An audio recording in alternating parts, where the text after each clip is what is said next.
How's it going, everybody?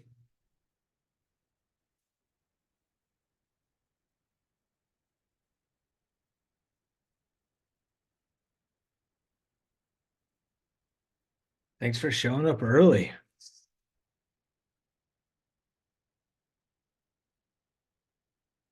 Hey, how you doing?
All right, guys. Everyone's coming in. Again, thanks for showing up early. Mario is about to get started.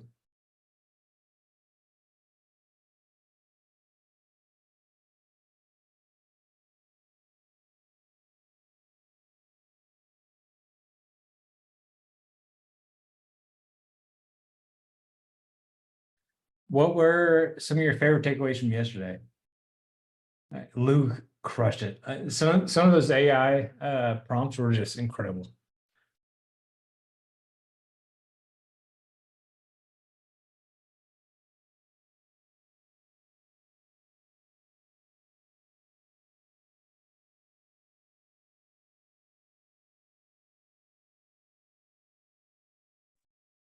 Yo, what's up, guys?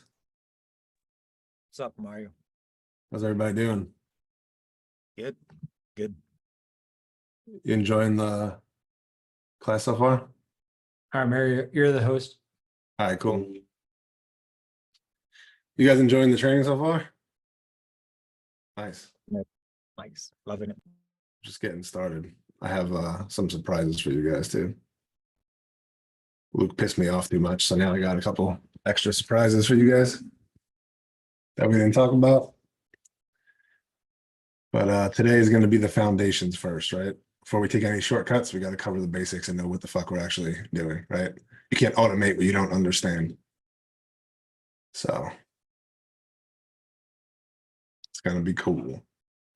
I just give people a couple seconds to trickle in and we'll go. I have like 50 something page doc, so I don't want to spend too much time dicking around, but I should make somebody else. Hold on. Get all. Max, you staying in there? Yeah. I'm gonna make you co-host then, so you could just invite people. Oh, I can't. That's weird. I don't really see a co-host option. I just see host.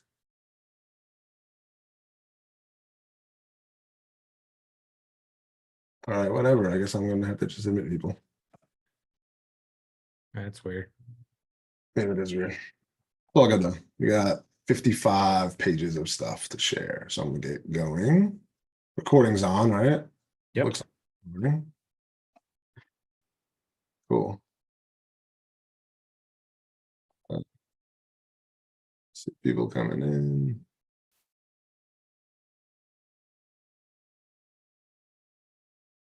Let's see. All right. I'll just share my screen. People are still trickling in. All right, I'll give it 3 minutes.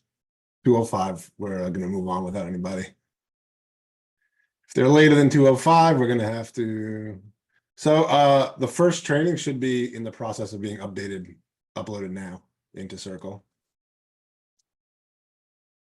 Oh, it's there already? All right, good. This one will be probably uploaded by tonight as well.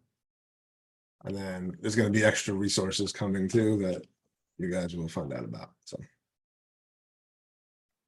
Jojo.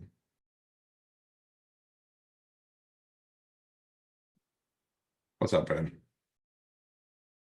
Just give it 2 more minutes. Constantly stop to let people in. Hey, Mario, looking forward to this. Cool. Me too. Let's see. 2 more minutes. See some people in here that I'm going to have questions with later also, by the way.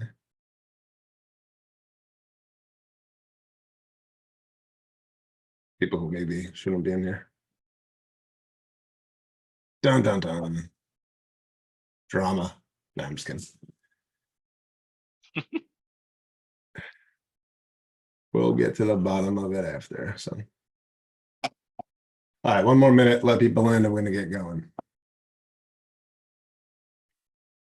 I know as soon as I say that and then I start, everyone's going to freaking start trickling in too. But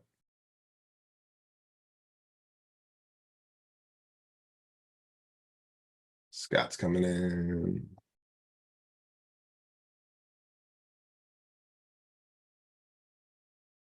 I wonder how I even do that.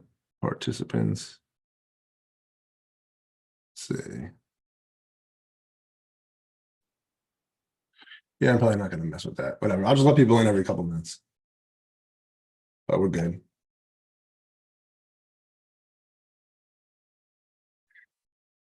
You guys about to get fire hose with a bunch of crazy shit about writing winning micro leads. So I hope you're ready.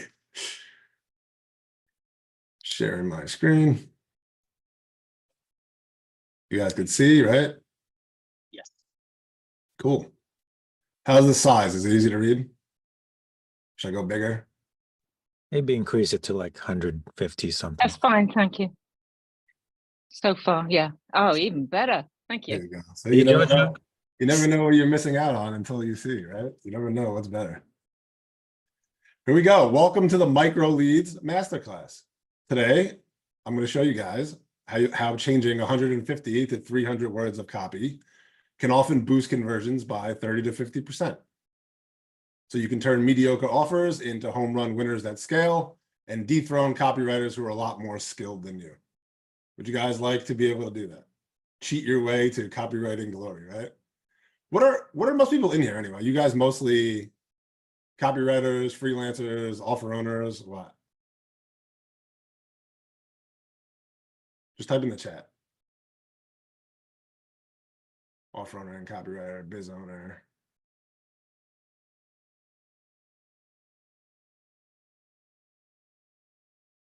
Cool. Seems like we have a pretty good mix. Well, the good news is that doesn't really matter. This is going to help you regardless, as long as you sell shit online with VSLs or sales letters. But I'm just a curious kind of person, so I like to know where everybody's at. And I can know how much time to spend on client getting stuff versus just the nuts and bolts of actually writing this stuff, right? So I know there's a lot of copywriters that usually tend to join our group. So I'm going to show you guys how to dethrone copywriters who are a lot more skilled than you, which is key to charging high fees, royalties, bonuses, and all that good shit. Now, this one skill that we're going to learn today is the holy grail of direct response marketing. And as you can see from my little fancy dolly image here, once you learn this skill, it's going to basically give you the rights to pull money out of a hat and occasionally a rabbit that comes hanging onto the money as well. But the reason why this is why I call it the holy grail of direct response marketing is because it's a rare skill set. Like writing winning micro leads is something that I'd probably say less than 30 people in the copywriting industry know how to do across like all mediums. I don't even see people in like CA Pro who ever talk about this shit before I started talking about this stuff. How literally changing just the first 150 words can make all the difference. I actually learned this at VShred, where I was one of their top copywriters for 3 years. And I know it was a big reason why they were able to scale to $300 million a year is because they test more micro leads than everybody else. And they were able to turn more of their mediocre offers into winners because of that. So this is like a massive needle moving skill. It's also a transferable skill. I think if you get good at writing micro leads, there's nothing in the world of direct response that you aren't capable of writing anymore. Whereas that's not always the case, right? You can be a good email guy who focuses on writing emails because it's supposed to be easy and low-hanging fruit. Then if your client asks you to write a long-form sales letter, you're probably shitting your pants, right? Because you don't know how to do that. It's so different from what you're doing before. But if you learn how to write micro leads, then when it becomes time to transfer over to writing full-blown sales letters, you're just skiing downhill because you've already cranked out the most important and most difficult part of the sales letter. Does that make sense to you guys? Like you already mastered the art of grabbing people's attention and triggering that buyer's response before they even realize what you're doing.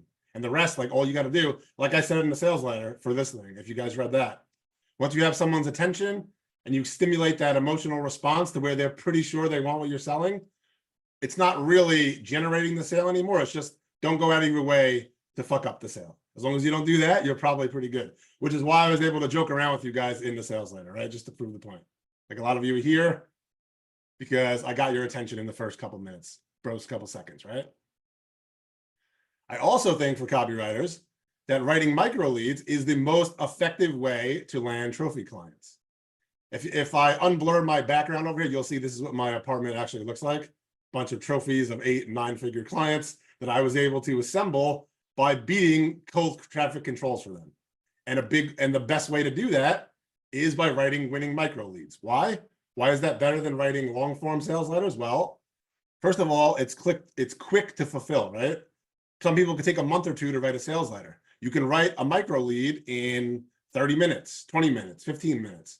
Once you understand like the AI shortcuts, a lot of you guys will be able to crank out winning micro leads in less than 5 minutes. And it can lead to cold traffic wins, which is obviously really, really important for the clients, right? You can take, if you hand a client a little piece of copy that they can stack on to their existing copy, and it takes something from something that's not able to scale or generate sales to something that's able to scale on cold traffic, obviously those clients are going to want to work with you for a very long time. And unlike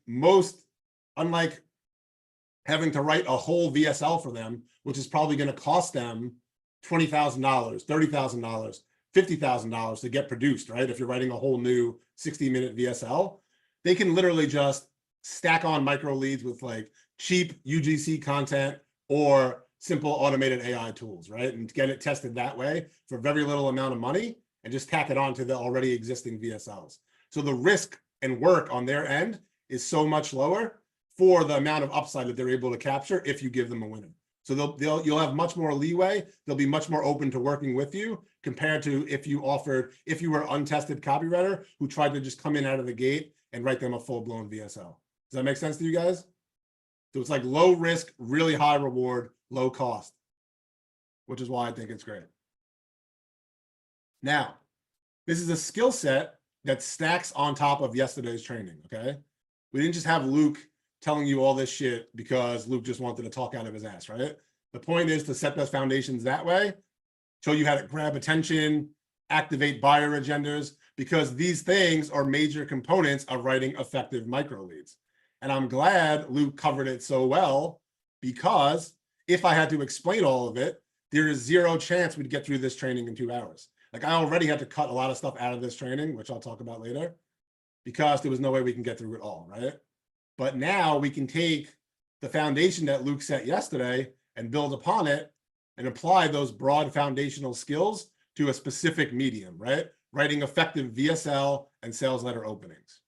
With that said, before we actually dive into any of the frameworks and stuff like that, there are still a bunch of key points that I need to cover. Foundational stuff, okay? So you're basically going to get my whole spiel on what we do as direct response marketers and how we're actually able to engineer results. Because as direct response marketers, the way I see it, we are catalysts, right? Our job is to drive people towards specific actions. And as Luke explained yesterday, there aren't any actions without emotions, right? So as you'll see, as we start looking at micro leads, you'll know right away, the #1 goal of effective micro leads is to stimulate the strongest emotional response in the shortest amount of time possible. Why is that the case? Because emotions are the evolutionary drivers of action, right? Luke touched on this yesterday. I'm just doubling down because it's so important. And the reason why emotions are important, why they're able to drive action, is because emotions create movement, right? You don't want people watching your VSL to be static and feel like they're stuck. The whole point of your VSL is to establish the point that you're able to move them, like inspire them into action and move them from where they are to where they want to be, right? That requires movement. And it's literally, the word is called emotion, right? And if you break down the word, you'll see that 85% of the word is literally the word motion. So what we're doing by stimulating emotions is driving people from a point of stagnation where they're static and moving them into a point where they're ready, willing, and able to take motion and move towards their desired goals. Does that make sense to you guys? That's what we're doing, right? Catalyst, driving people towards action through motion. And the best definition of emotions I've ever heard did not come from a marketer or a psychologist. It actually came from a yoga video I found when doing client research a couple of years ago. And he described it as emotions are the experience of energy moving throughout the body. So what we're doing, our job as marketers is to create that transfer of energy. We want people to land on our page, start reading our sales letter or watching our VSL and experience a transfer of energy that moves through their body, starts reshifting their beliefs and inspires them into the eventual action that we want them to take. So our job is to create that transfer of energy. Problem is we're racing against the clock to do it, right? That's what the game of marketing comes down to. We know that we have to stimulate strong emotions and get our prospects hooked before they get bored or distracted and decide to leave. Like it's a race against the clock. So how do we do it? Well, I know many of you guys think of yourselves as copywriters, but by the end of this training, you're no longer going to think of yourselves as copywriters. You may write copy. That's something you do, though. It's not who you are, because writing copy is only a very small component of what we actually do.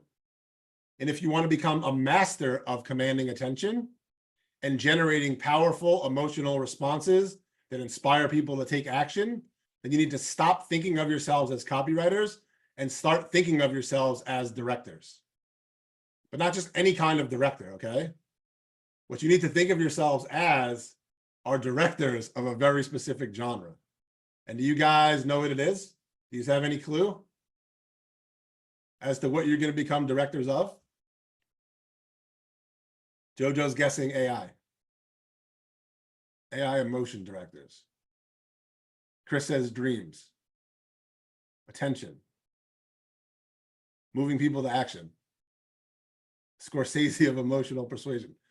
These are all pretty good answers. You guys are way more mature than I am. I'll tell you that. Because I kind of gave the answer away yesterday if you motherfuckers were paying attention. But we're about to find out what you're going to become directors of, okay? Does anybody remember from yesterday what I said? Hormones. Oh, Dakota, you got it. We're not writing micro leads. We're producing reptile porn. And here's my little 1980s reptile porn stars that I generated in DALL-E. Because when I tell you guys that something's coming, that means it's coming. I'm not just saying shit to joke around, right? I mean, come on, this image is pretty fucking amazing, no? It actually spit it out for me, like in ChatGPT for free, the DALL-E, on like this first or second, I think it was the second or third attempt. And it's like, you can tell right here, this guy means business.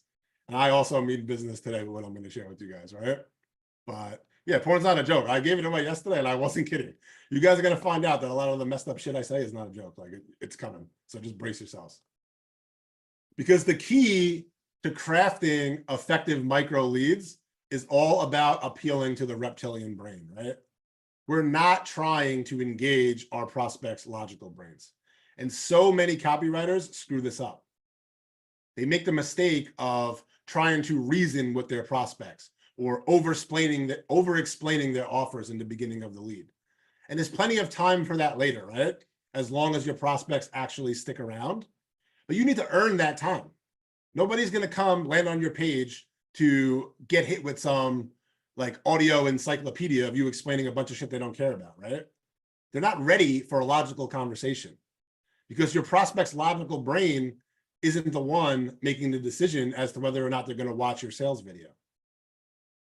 Yes, you have to appeal to the logical brain later on to get people to, like, your offer still needs to make sense, and it needs to be clear why you can actually get results. But when they're landing on your page, before they have any of that emotional buy-in, they're not deciding whether or not to buy your offer. They're just deciding whether or not to stick around. Like, who is this person trying to talk to me right now?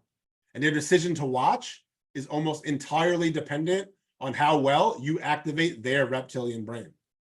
So how do you activate the reptilian brain? Well, it's all about appealing to the primal drivers, right?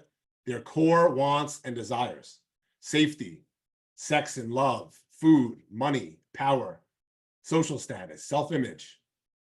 I think a really good explanation of this is called the Life Force 8. Did any of you guys read Cashvertising? I think it's a really good book. I think most marketing books are actually pretty shitty, to be honest. I think Cashvertising is probably the one book that I actually recommend people, especially if they're beginners, to read. It's Cashvertising by Drew Eric Whitman. If you guys haven't read it yet, I strongly suggest you go pick it up on Amazon. And in case you're really lazy, though, I just put Life Force 8, what it actually is, in the comments for you guys and what it means, right?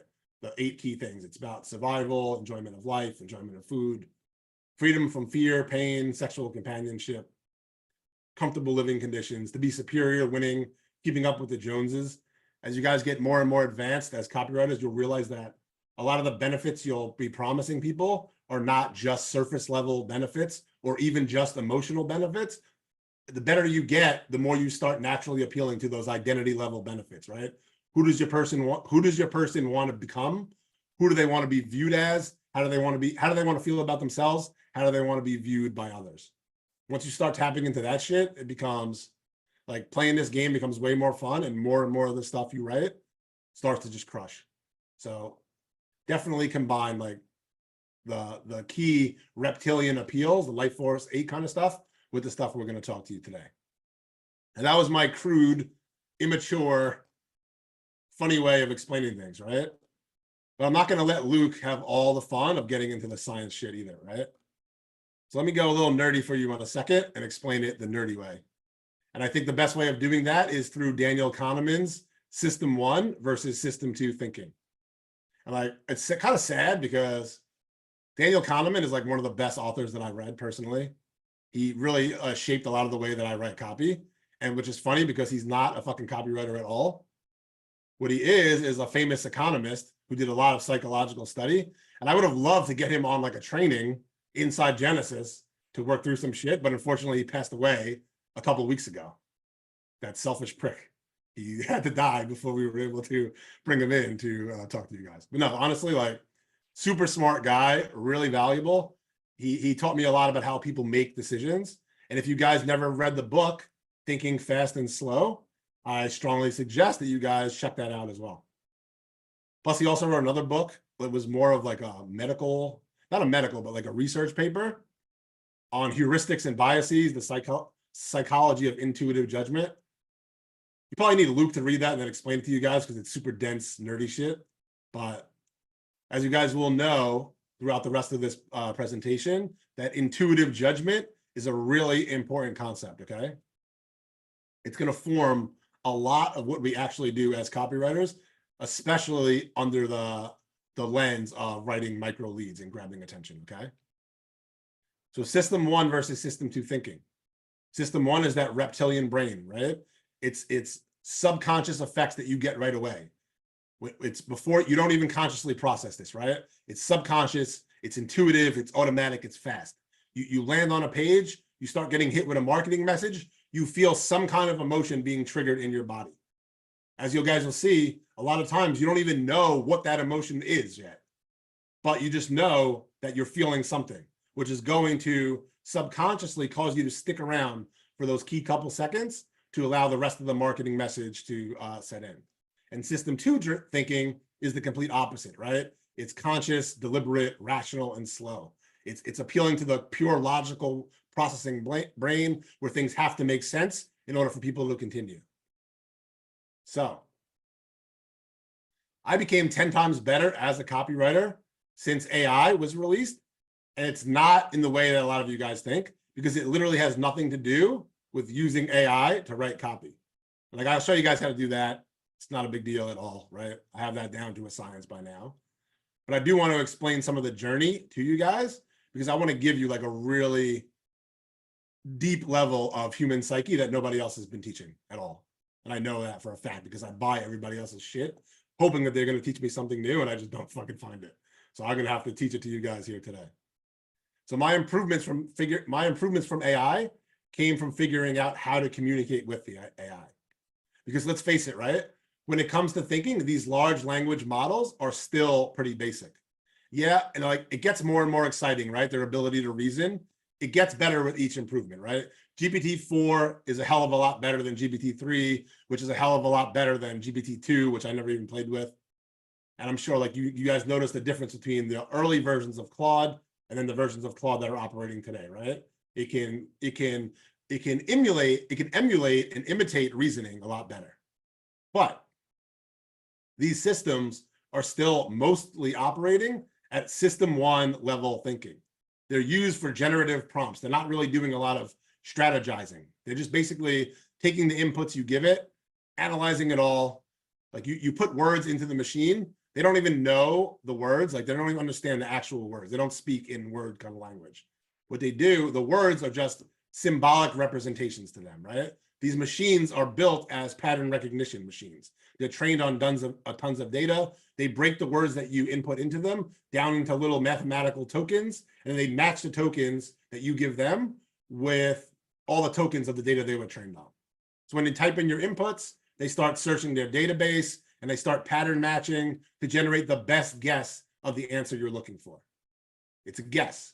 This is why sometimes when you mess around with the image creation tools and you tell it to like start, I want an image where it spells out certain words, you'll notice that a lot of times it'll completely ignore the words that you put in.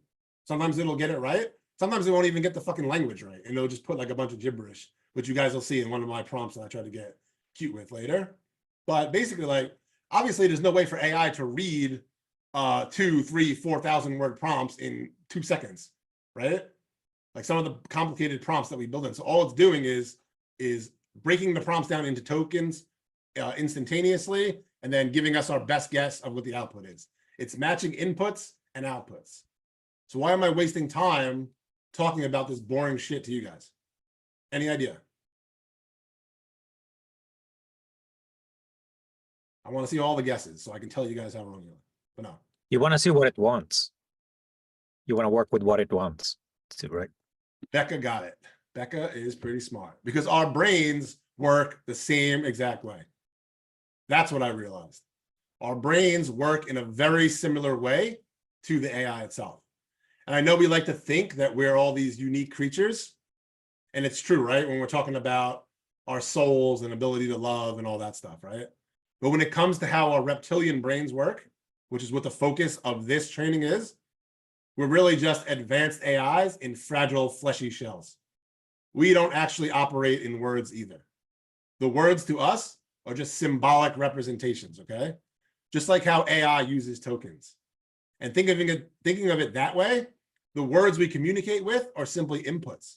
They're the way that we as humans with large language models inside us structure data, just like how we would prompt an AI. So the emotional responses that those words stimulate is the output that we get. And here's what you need to understand, because it's really important when it comes to writing microleads. Every prospect who reads or watches your sales message is operating out of their own large language model. They're processing your inputs that you put on screen, the words, the imagery, the voice inflection. Then they're using their subconscious brains to interpret the meaning and deciding whether or not this is something that's worth it for them to stick around for. Again, this is an instantaneous, automatic reaction. It happens below the prospect's level of awareness. It's at a subconscious level most of the time. At absolute best, it happens at a semi-conscious level, meaning people are going to feel the emotion long before they understand or rationalize what it is they're feeling, and way before they can actually understand why they're feeling it. So at this point, like, we're not trying to get a logical, rational response. We just want to trigger that reptilian brain and let them feel something. The most important factor is that we stimulate some kind of emotional response, any emotional response. That'll buy us more seconds for them to figure out whether or not that's an emotional response they want to feel or whether it's something that they don't want to feel. But as long as they're feeling something, they're not going to run away until they figure out what that is. So that's what we need to do. We need to stimulate some kind of emotional response, any kind, as quickly as possible. And then as long as we do that, we give ourselves a chance of staying in the game. Then obviously, the more aligned that this response is, the better our actual results will be, right? But there's one last key point I need you guys to understand before we get into any of the frameworks, because it explains why certain markets tend to respond to certain messages. The way our subconscious minds operate changes over the course of our lives. This is where we start getting weird on you guys, okay? Like, it would be great if we walk through life like this guy in some sort of protective bubble, right? Where nothing in the world around us can actually affect us. All these dangers, but unfortunately that's not real life, right? As we live, we're exposed to different dangers and experiences, things that take us out of our default operating system.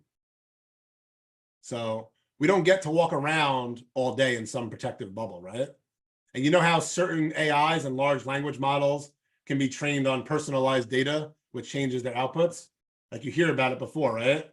Oh, I uploaded all my data into the output, and I trained it to write like me, like fine-tuning the AI machine, right? Well, that's what happens to us as humans as well. Life happens to us. So most people that we're dealing with at a marketing level, they're no longer just a blank canvas anymore. They're no longer operating out of their default factory mode, right? They've been fine-tuned. Their internal large language models that they use to process data has been fine-tuned over the years.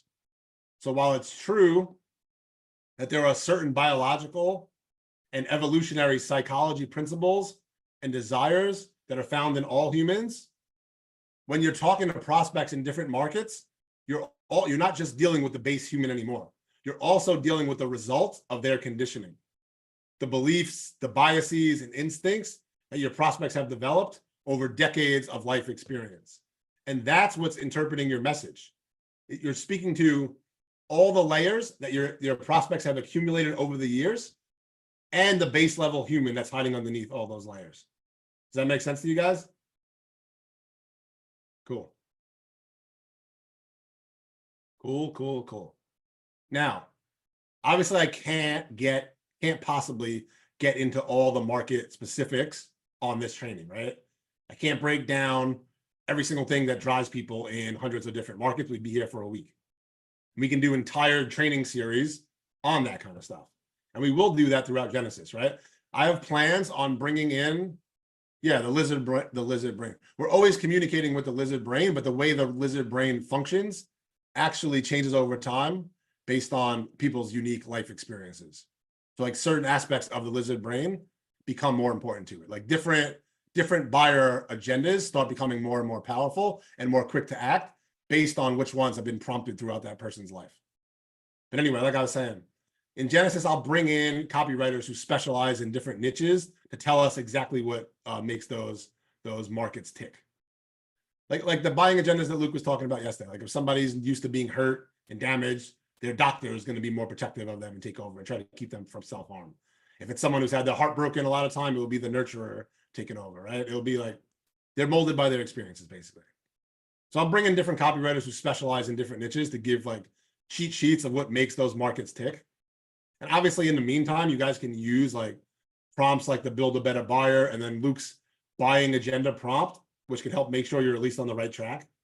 So you guys already have like a really good start. You're already ahead of most people just by going through the Build a Better Buyer prompt and the buyer agenda prompt that Luke shared yesterday. But since we have limited time, I wanted to focus this training on Luke's prompts are shared already. They're in the members area inside Circle. His whole doc should be uploaded in there. Otherwise, he shared the doc on the call. And somebody can drop it in here if you guys still have a link to it. I think it was called Attention Alchemy, #1. But yeah, it's uploaded to the members area. Anyway, since we have, oh, thanks, Sol. But since we have limited time, right? We're already 33 minutes in. We have 2 hours. I wanted to focus this training on teaching you guys micro lead content structures. I want to give you the technical abilities to command attention and stimulate those emotions and neuroreceptors that drive response. And a lot of these structures themselves are market agnostic. A lot of the frames and the lead types that I'm going to show you guys can literally be adapted in any market, right? They can be applied, not any market, but 99% of markets in most cases. So practically every market. Because they're based on foundational principles like stimulating curiosity, evoking strong emotions, and you'll see some of them are based on disguising the sales process, which is a huge component of getting your actual sales messages read. If it's so obvious and overt that you're trying to sell people, most people don't want to be blatantly sold to, right? So if they get that sleazy sales message feeling from you, you're going to be more likely to bounce. But your results that you get, so I'm going to teach you guys the structures, but the results you get are obviously not just from using the structures. You can take a great structure, put the wrong shit in it, get less than optimal results. Because the results that you guys actually get come from a combination of using the right structures and then also plugging in the right elements into those structures. And I don't want you guys to drop the ball there, right? Especially if you guys aren't in Genesis and you don't have ongoing access to me and Luke to look at all your copy and to bring in all the other copywriters who are going to do like this niche specialization stuff. So I don't want to leave you guys like hanging at all. So to help you guys with market understanding, I'm also going to give you access to 2 special bonus trainings from inside the Copy Accelerator Vault. Most of you probably never seen this stuff before. It's from inside Copy Accelerator, which is the mastermind that was started by Stefan and Justin Goff. People literally pay $30,000 a year to be inside that mastermind. Me and Luke have been helping Stefan run it for the last 2 years. We recently left the mastermind because now we just want to focus 100% of our time on Genesis and helping copywriters and the business owners in there get really like world-class results. But Copy Accelerator, extremely valuable program still. I swear by that. I've been in it since day 1. And there are 2 really impactful trainings in there from Justin Goff that are particularly valuable. Like I consider it mandatory watching for anybody who wants to write copy at a high level and get those kind of like world-class level results. Both of these training sessions were shared at live Copy Accelerator events that you actually had to fly to behind closed door rooms. And each of these trainings is worth more than what you paid for this entire workshop, especially if you haven't seen those trainings before. The first training is on finding your customer's crack, Justin called it. And what he did is basically break down a lot of the key understandings of what people in different markets want, what they want to do, what they're not willing to do to get results. Basically, it's taking like a lot of the information that you would get in the Build a Better Buyer and really narrowing it down to information that was specifically generated from the market itself and top marketers in that market who have proven results to back it up. So it's going to, when you go through that training, you'll have a really good idea of how to figure out what your prospects want based on all the beliefs, experiences, and the honed intuition they developed over the years, okay? You can watch that here. I have the YouTube link for it. It's unlisted on YouTube. Don't be sharing it to other people outside the training. It was only shared inside Copy Accelerator until now. And the second training that Justin put together is all about how you can double or triple the response of your ads, emails, and VSLs by understanding your buyer on the 3rd layer. This is really powerful stuff. It actually came from a lot of the therapy and mindset coaching that Justin did with Brent Charlton, if you've ever seen him talk about that. And it's a really powerful framework that you can add to the buying agenda frameworks that Luke walked you through. And basically it gives you a roadmap for shifting the beliefs your prospects need if you want them to buy from you. And you can watch that here, okay? So now that that's out of the way, like this is how you guys come up with the right inputs and copy elements that you're going to have to plug into these winning micro lead structures, right? It's going to help you get really good at the nitty gritty so that you're not just relying on people to tell you what good ideas and what unique solutions actually make sense for your market. That's foundational training that you guys will have access to immediately as soon as this presentation is over and we share this doc. But now, how do we actually craft winning micro leads, right? Well, what it's about is selecting the most compelling elements, which a lot of those trainings will help you decide on, and then structuring those elements in the most compelling ways. If you want really good results, you can't just pick one or the other. You have to nail both steps of this process, right? You have to select the most compelling elements, the more elements that your market is most likely to respond to. Then you want to also structure those elements in the most compelling ways where you're stimulating the maximum emotional response in the shortest amount of time possible. So remember, micro leads are short, right? They're usually 150 to 300 words long. I've written some that go up to like 400, 500 words, just when I start getting really into the writing. But in any sense of it, right, it's not a lot of writing. Like there are a lot of emails that people write, daily emails that are longer than 150, 300, even 400, 500 words. So the fact that there's not a lot of writing going into the micro leads, and the fact that the micro leads are in such a high leverage position at the very top of the sales message, even though you're not writing a lot of words, you want to make sure that the words that you're using carry high evocative velocity. What the hell does evocative velocity mean? Well, I just wanted to throw that in there because I don't want to let Luke have all the fun of stealing all the fancy SAT words that he likes to put into all his presentations, right? But what it really means in simple language is stimulating maximum emotion in minimal time. And that doesn't leave any room for fluff. So if you want to write micro leads that are actually effective and generate high response rates, you're going to have to assemble and use the most high leverage copy concepts. These are things that stimulate emotions in less words. What are those, some of those elements? What do you think are some of the key elements that you might want to include in your micro leads that do a lot of the emotional pull for you? Like, what are the important elements that an offer needs to get right in order to convert? Let's get some guesses about that.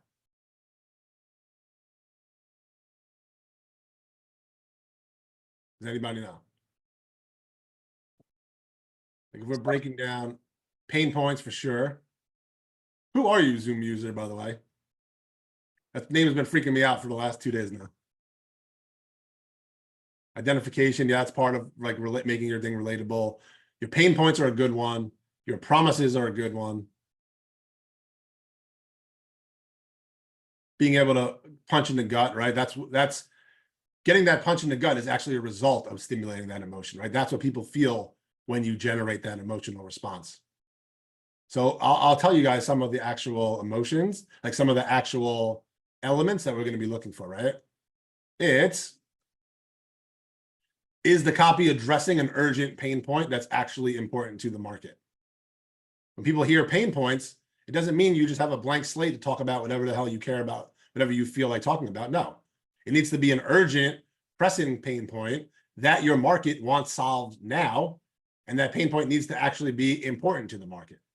You address the wrong pain point, you talk about stuff that people don't care about, your response is going to be pretty shitty. Another one, is the copy making a desirable promise that our prospect believes can impact their life in a specific yet tangible way? We want the promise to be aggressive yet believable, right? We want to be on the higher end of what our prospects think is possible for them. So like I always think of like belief factors as being like a bridge. There's the level of promise that your prospect that it takes to even make your prospect interested, right? So if you're promising to like help somebody lose 1 pound over the course of a year, obviously they're going to believe it, but the promise is too small that no one's going to care about that, right? It's like, oh, big deal, I could lose 1 pound over a year. So even though it's true and you could back it up, no one's going to care about that. Then on the high end of the spectrum, there is the level of promise that your proof is capable of delivering on, right? So even if you have like really strong, you don't want to make a claim that you don't have the proof to support, obviously. But even if you have really, really, really strong proof that you can back up, if the promise that you're making is so far out of the realm of what your prospect thinks is possible, it doesn't matter how much proof you show them, they're still not going to believe it. So you don't want to write to the high end of what your possible promise is. All the promises that you use want to be at the high end of what your prospect thinks is believable. So like, even if I can show you guys like, oh, I can show you how to run an 8-figure offer because I've done that for clients before. A lot of people on this call aren't going to believe that it's possible for you. And if that's all I talk about, a lot of people wouldn't have signed up for this training because they wouldn't think that it helps them. Does that make sense to you guys? So it doesn't just matter what you're able of proving. You still need to dial it down to the highest level promise that your prospect is capable of believing, even if your proof supports a stronger promise than that. And that's for something that nobody really talks about either. So another key element, right? That's the pain point and the promise. Another key element that can decide whether or not your copy is compelling or not is answering the question, are we introducing a new cause of a stubborn problem that refreshes our prospects' hopes of getting results, even if they failed to resolve their issue in the past, right? This is called the unique mechanism of the problem. And if you have prospects who have been trying to solve a specific goal, like achieve a specific desire or solve a specific pain point for a long amount of time, and they haven't been able to solve that pain point, then you just coming in and telling them, yay, congratulations, I can solve that pain point for you. It's going to bounce right off. That's not even going to make it into their subconscious realm because all their buying agendas, the protector, right? The doctor, all the ones that have their self-interest in mind are just going to stop them from even processing it because it's like, oh, we already tried that. It didn't work for us. It's bullshit. But if you present a new cause to that problem, it suspends that disbelief for a couple seconds. And it allows the other buying agendas to be like, yo, chill, doctor, calm down for a little bit.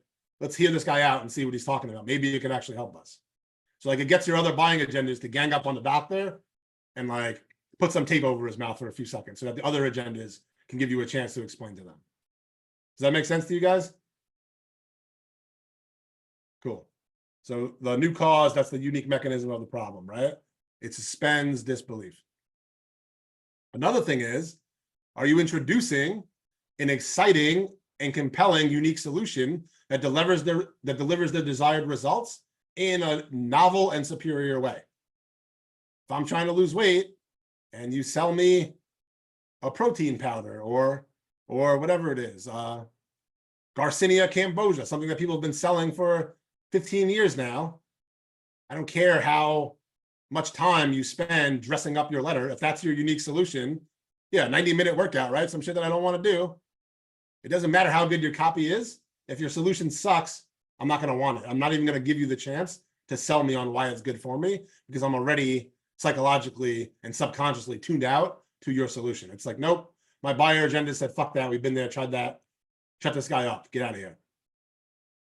Another element that's important when it's trying to grab attention and suspend disbelief is whether or not our solution is based on a shocking discovery made in a strange place or uncovered by a credible authority, which threatens to shake up the status quo, right? I don't want to hear about a protein powder from New York because I live in New York and I've tried a bunch of them. But if you tell me that there's some crazy discovery growing from like this weird tree in the Blue Islands, the Blue Zones on a Greek island, I'm like, all right, fuck it. I've never been to Greece. Let me see. Maybe they discovered something that I didn't know about before. And if you tell me that like Harvard scientists are flipping out about this discovery because it single-handedly discredited the last 40 years of research when it comes to weight loss or hormones or hair loss or whatever urgent area people are trying to get results in, it's like, all right, chill. These Harvard guys figured this shit out. Even if I think it's probably bullshit, let me stick around for a few seconds and just see what they're talking about. So it's giving that, it's suspending disbelief. Another strong element is whether you have any exceptionable social proof of transformation. So like, do you have a highly compelling user story, right? Is your guru somebody who's completely changed their life around? Do you have files and files and files of really clear, compelling testimonials that you can use in your marketing? If you don't have that, do you at least have one or two really high compelling user stories where you brought somebody from rock bottom, extreme case of lack of results, to their desired outcome, despite having a bunch of limitations that most people would think would disqualify those person from getting results. So it's like, you know, like the old John Carlton one-legged golfer kind of stuff, right? I don't really expect a one-legged golfer to be able to outdrive a bunch of golf pros, but if you watch the guy hobble his way up to the tee and smack it 300 yards down the fairway, that guy can do it.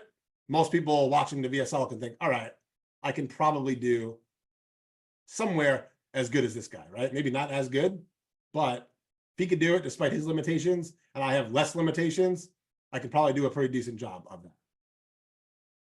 And then, everyone inside Genesis knows I talk about this shit all the time, right? Ads, advertorials. Is there any drama, conspiracy, controversy related to our offer that we can leverage? And if you really want to double down on the conspiracy angles, would anyone out there, any kind of authority figure, any kind of the gurus, as they always like to say, which I think is super tired to talk about, would they be incentivized to stop our prospects from getting this information or watching your sales information, watching your sales presentation, right? Who has something to lose from you getting this information that certain figures have been keeping out of your mind? If you have, don't make up bullshit about that, because people can sniff out bullshit. But if there's actually somebody who would be pretty angry about you revealing this information, like the big pharma of the world or the diet industries, right? The credit industries. I wrote an ad that did really well for Credit Secrets, talking about how their expert worked inside the credit industry, right? Credit processing, whatever he was involved in, and he saw all the shady, underhanded tactics that people were using, that the big industries were using to keep people stuck with high interest payments and trapped, like having to constantly pay credit bills, right? So it makes logical sense to shift that, to tap into that conspiracy and controversy and built-in hatred for a powerful enemy and leverage that in your marketing. So all this stuff that I talked about with you guys, yeah, I don't know, like that's why I said don't make it up. If it's not there, it has to actually like tie in with the offer itself. Like basically one of my components of marketing is just don't come up with pure bullshit. And if you do that, you're probably pretty good. Like you guys will know that I don't write a lot of black hat shit at all. I never use fake claims.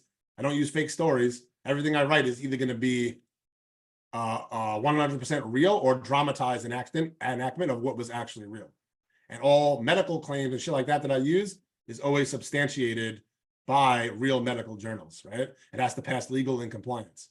And it's not because I'm some like ethical superhuman, like I'm trying to talk down to anybody, but I worked at big companies like VShred that are doing $200-300 million a year. They're not going to take a fucking risk of getting called out on bullshit just to squeeze out a couple extra million, right? It's not worth the risk for them.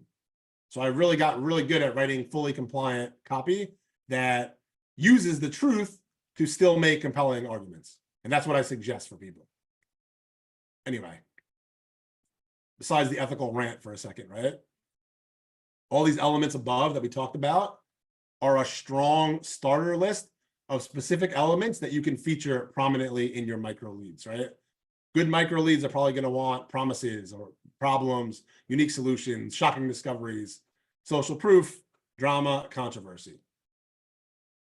The best part is, rarely do I ever have to come up with these concepts myself. You don't need to be some super creative genius in order to get those compelling elements that make really good micro leads. And a lot of you guys are going to be pissed off when when you find out where I actually get this stuff from. And that's the funny thing about this process. So where do I get a lot of this information from? Let's get the guesses. My reptilian girlfriend.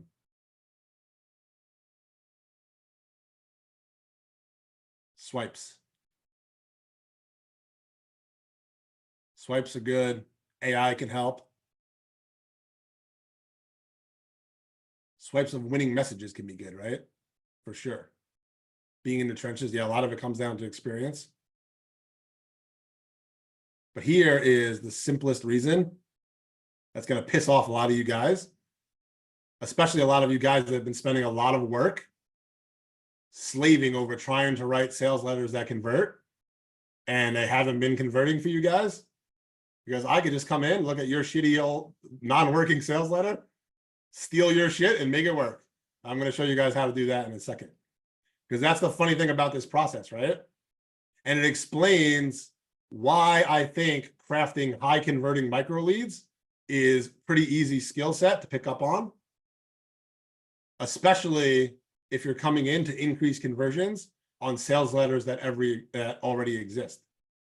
Because any copywriter who's worth anything at all, right, spends a lot of time putting shit together, which means that if they gave it an honest effort writing a sales letter and they did the research and they looked into the market, a lot of these winning elements that I talked about are already likely in their letter.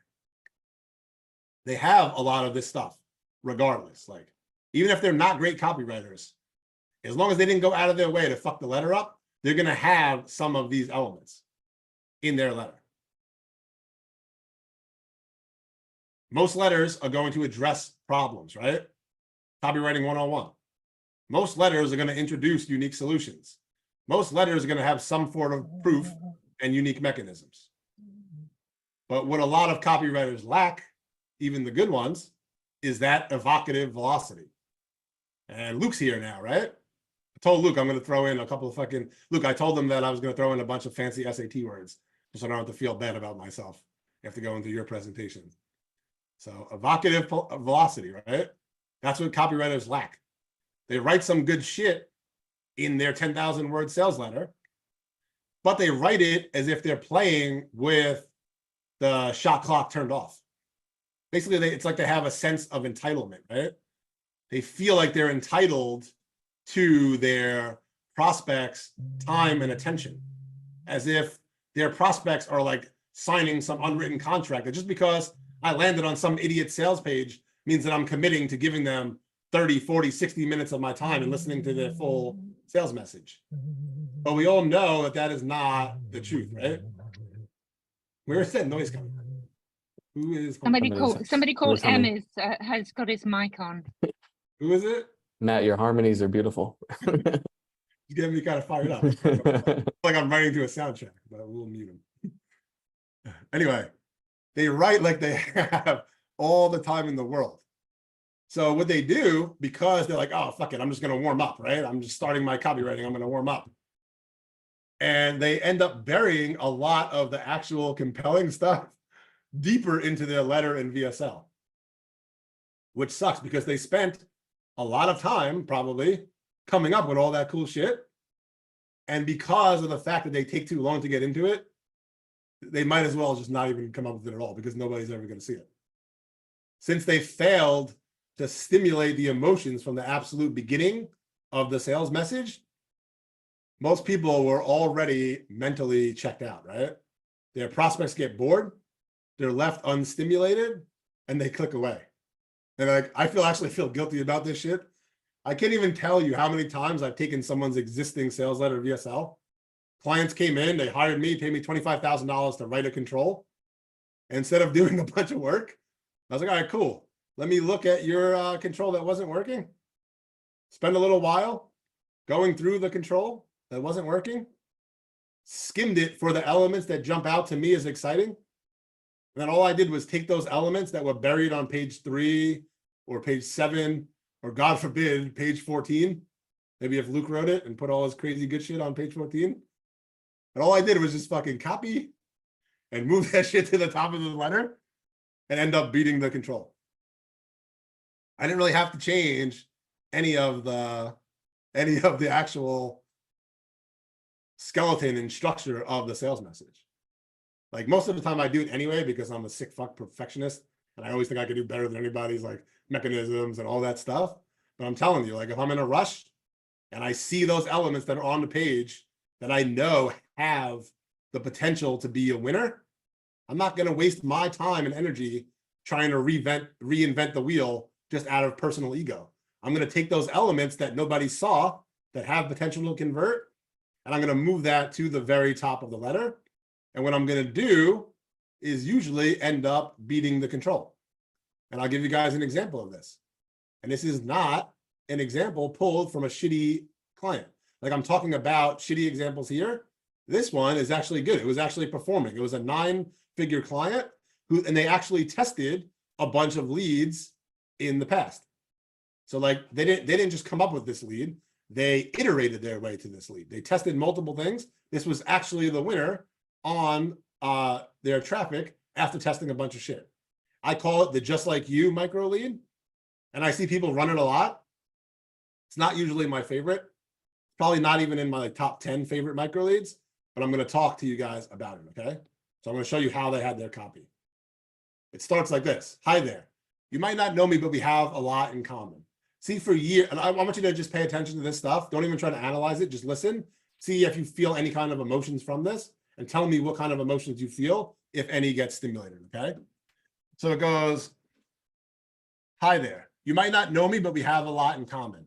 See, for years, I battled against back pain. And for a long time, no matter what I did, I was losing. It took me years to find a real solution, one that didn't require wasting my precious time and money on temporary relief. An actual fix that has the power to defeat everyday aches while keeping the body looking and feeling its best in only 2 minutes a day. It's the same solution I'm going to share with you in just a moment. But first, I want to tell you about the day that changed my life forever and why I stand in front of you today. See, I'm a regular person just like you. I'm a mom, a business owner, and I'm someone whose life was controlled by pain. A few years ago, when I was in peak condition at the top of my health, I suffered from a fateful accident that left me unconscious and my body crushed. Even though I survived, my body became a painful prison, a weak shell of what it once was. I was uncomfortable no matter what I did.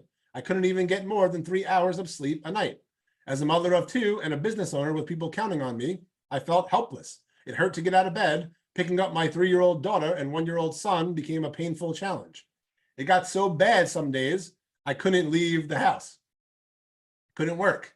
I couldn't spend valuable time with my loved ones. Even worse, I spent a fortune trying every possible solution you could think of. I went to more visits than I can count. I was pulled, poked, and popped, and every time was the same. There would be less pain for a little, but it never stayed away. And at the end, I spent thousands, and still any small results I may have gotten never lasted. I remember one day so vividly, my 3-year-old daughter, Sage, was walking up to me with her arms wide open and the biggest, sweetest smile on her face. I reached down to pick her up and was struck with sharp pain and a hot, throbbing ache. Every time I tried to lift, lightning bolts would shoot down my lower leg and back. My sciatic nerve felt like an overstretched rubber band ready to snap. So, like, I'm not going to be mean, right? Like, this was obviously working for them compared to all the other leads that they tried. And as you guys see, as we were going through this, right, there were a bunch of good elements in here. Like the pain prison, the weak shell of what I once was, the relatability about being uncomfortable, not getting the 3 hour, like only getting 3 hours of sleep at night. But like, did this stimulate a lot of emotions for you guys? No, Did you feel any emotions? No, right? no. And like, at what point, I forced you guys to read all this shit, right? You didn't have a choice to click away. So like, at what point of this letter would you actually start feeling things like, oh, that's not that bad? Like this first thing did really nothing, right? First paragraph. Yeah.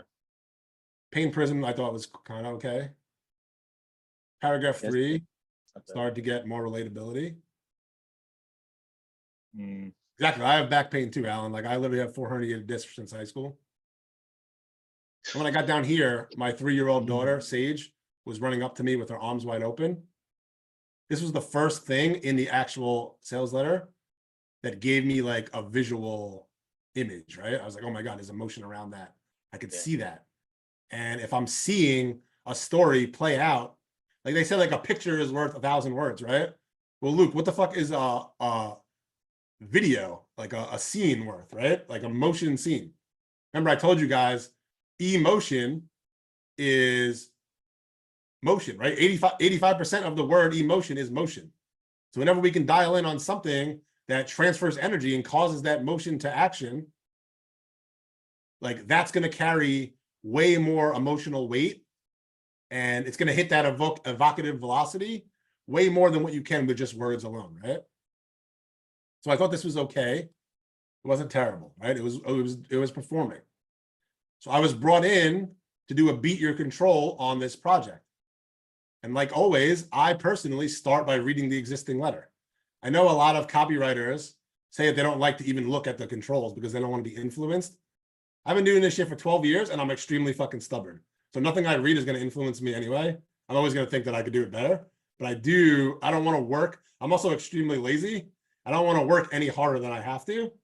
Like when I talked about the reptile porn before, and I showed you guys that image, part of the reptile brain that really appeals to me is I always say my spirit animal is a fucking crocodile. I want to preserve energy. Luke knows that too. Like if we're going out, I'm not going to go out partying on all nights of the week. I'll wait till things really build up when I really feel like going out and having fun. Then I'll go nuts out until like 4 or 5, 6 o'clock in the morning. So I conserve my energy. I wait for that easy prey to come my way, and then I just chomp, right? That's how I operate my life. So like always, when I'm trying to beat a control, I'm going to start by reading the existing letter.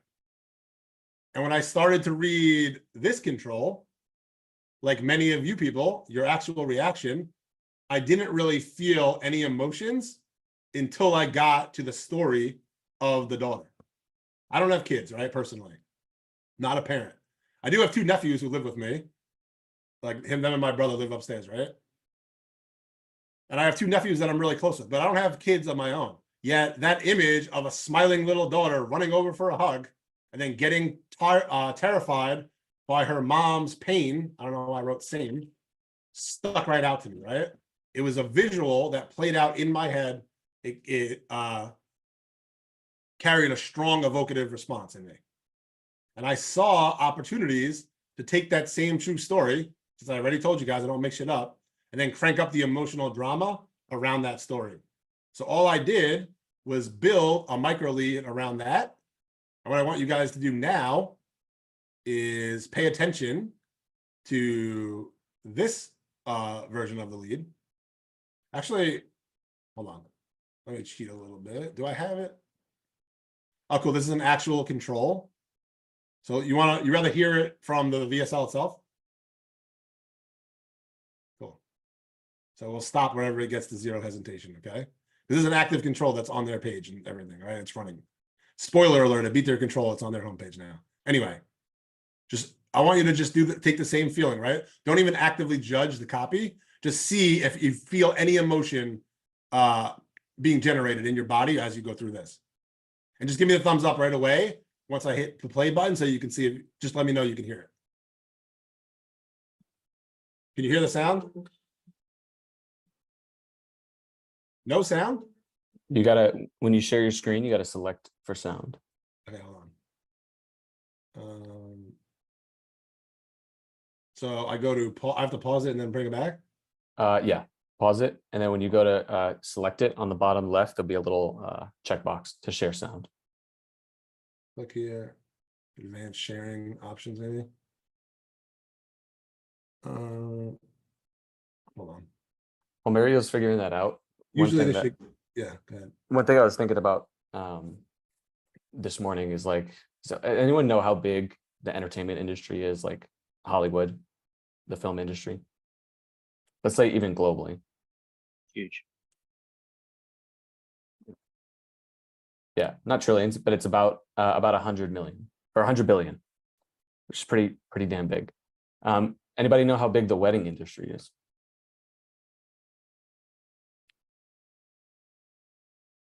Huge. Actually, even bigger. Like it's bigger. It's about 200 billion. If you look at like fundamentally what each of those industries are, those are all selling emotions, emotional experiences. There's a ritual aspect and like, you know, whatever. But the reason why weddings are so big, the reason why films are so big, it's literally just light and pixels on a screen, but you're selling that emotional experience. So like when you become really, really good at stimulating emotion in others, like don't get stuck with the framework and the process, focus on the outcome. The outcome is you want to know how to create emotions in people. If you know how to do that, master that skill, and use these frameworks to do it, that's like, there's a reason why there's multiple hundreds of billions of dollars in those industries. It's a really, really valuable skill. So approach it from that angle as well. Did you get it figured out, Mario? Yeah, I got it figured out. I was waiting for you to finish. That was a good point. I figure when you get on one of those rare cases where you start making a good point, don't cut you off. But I'm kidding. All right, here we go. Ready? Just pay attention, see if you feel any emotions in this one. I don't care what emotion it is. Tell me if you feel anything. And also let me know that the sound works. Mommy, did I hurt you? I'm sorry, Mommy. When those panicked words poured out of my 3-year-old daughter Sage's mouth, it took every ounce of strength I had not to cry in front of her. A few seconds earlier, this little bundle of joy was waddling down the hallway in her pajamas with outstretched arms and the biggest, sweetest smile on her face. All she wanted to do was just give Mommy a good morning hug. But as I reached down to pick her up, it happened again. And if you ever dealt with a bad back, Wait, the screen's not playing? Oh, hold on. Share. you know that's never good news. I felt my body completely lock up almost immediately. Hold on, I'll go back because the video I didn't. Mommy, did I hurt you? I'm sorry, Mommy. When those panicked words poured out of my 3-year-old daughter Sage's mouth, it took every ounce of strength I had not to cry in front of her. A few seconds earlier, this little bundle of joy was waddling down the hallway in her pajamas with outstretched arms and the biggest, sweetest smile on her face.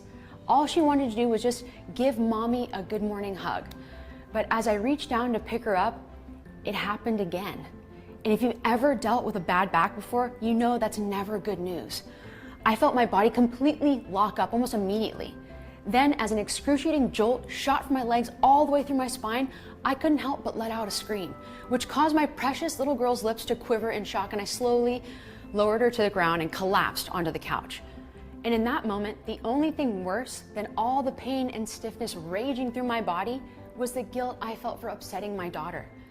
But as traumatic as that morning was, this hug gone wrong ended up being one of the best things that ever happened to me, because it led me to a life-changing discovery, a specific sequence of simple, easy, and gentle 10-second movements that reset my back health and Can we made hit me on feel as multiple good buyer as new agendas? again.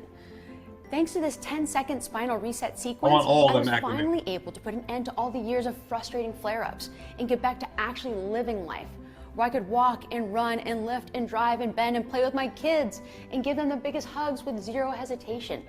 The best part, I'm not the only one that this breakthrough.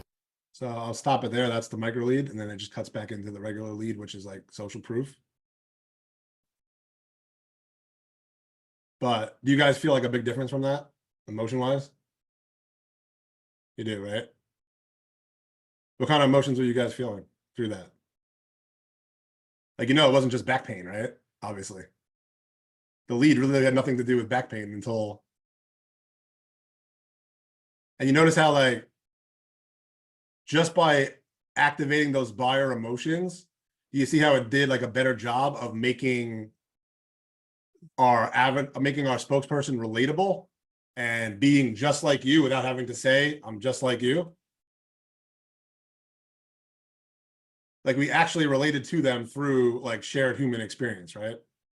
Through the buyer agenda. Yeah, you guys have crazy powerful emotions that Luke was talking about yesterday. It's all coming up here in a fucking back pain offer.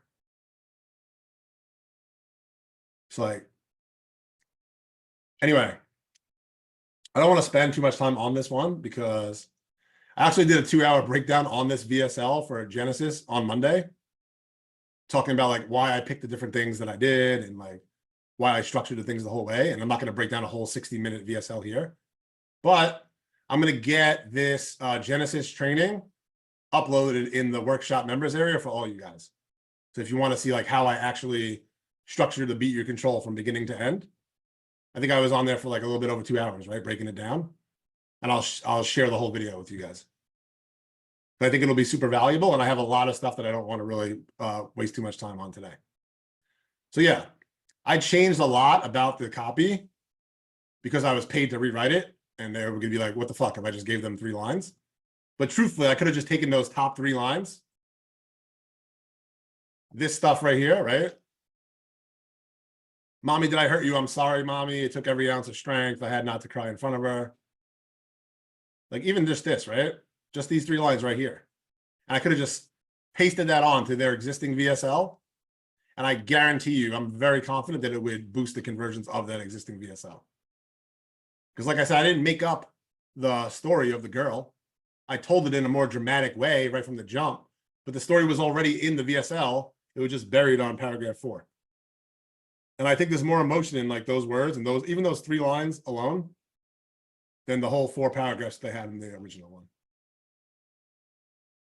So that's the process that I follow in a nutshell. Right? I told you guys that I was going to teach you my process. I wanted you to see the power of that.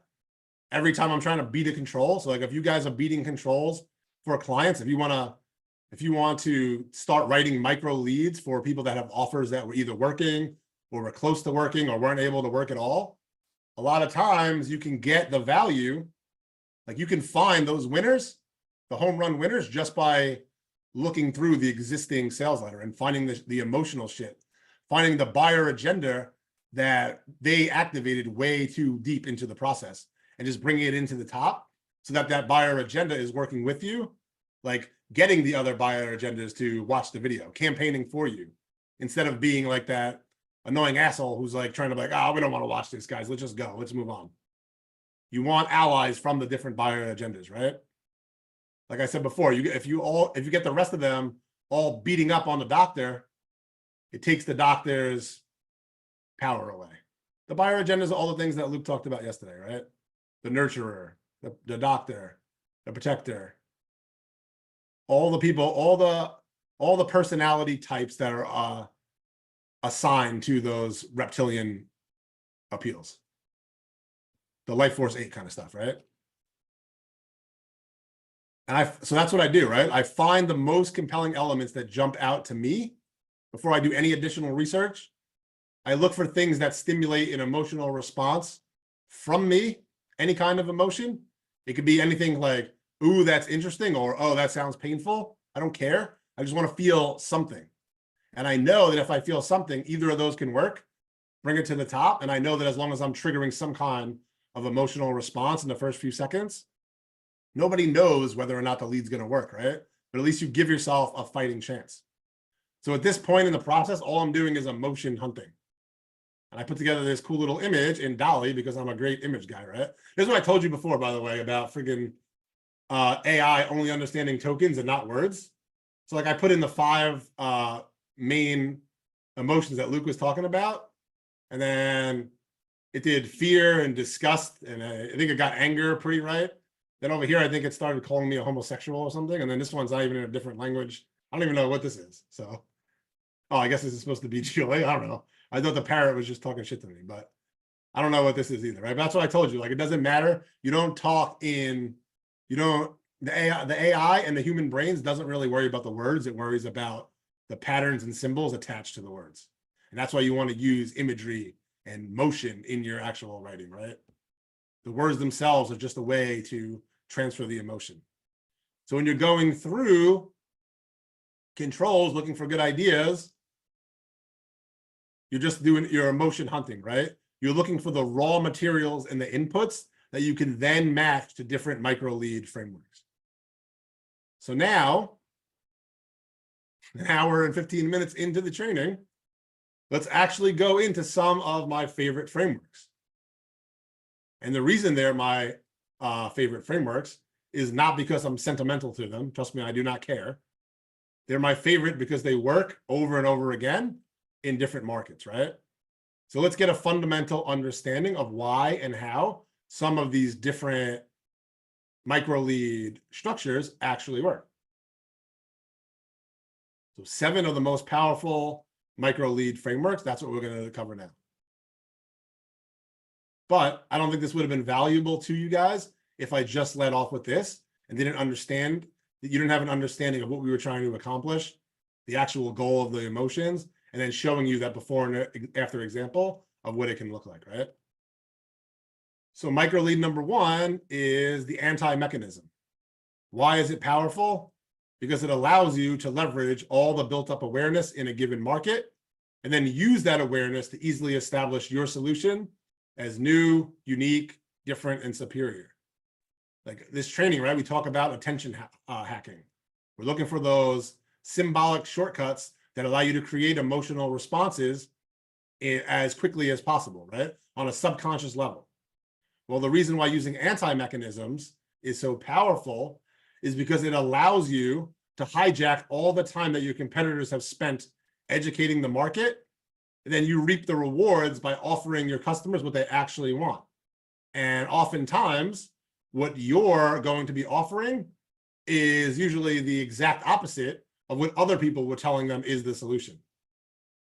So if it's like in weight loss, for example, you see a bunch of ads running about, oh, this one food kills your metabolism, right? Or this one food cripples your hormones. You see that stuff running all the time. That's what everyone's telling you. And what does that imply, right? It's scarcity mindset. You have to cut this specific thing out of your diet in order to get results. And people are willing to do that because they desperately want to lose weight. But does anybody want to do that? Does anybody want to actually cut things out of their diet that they may actually enjoy? It's not the most desired appeal, right?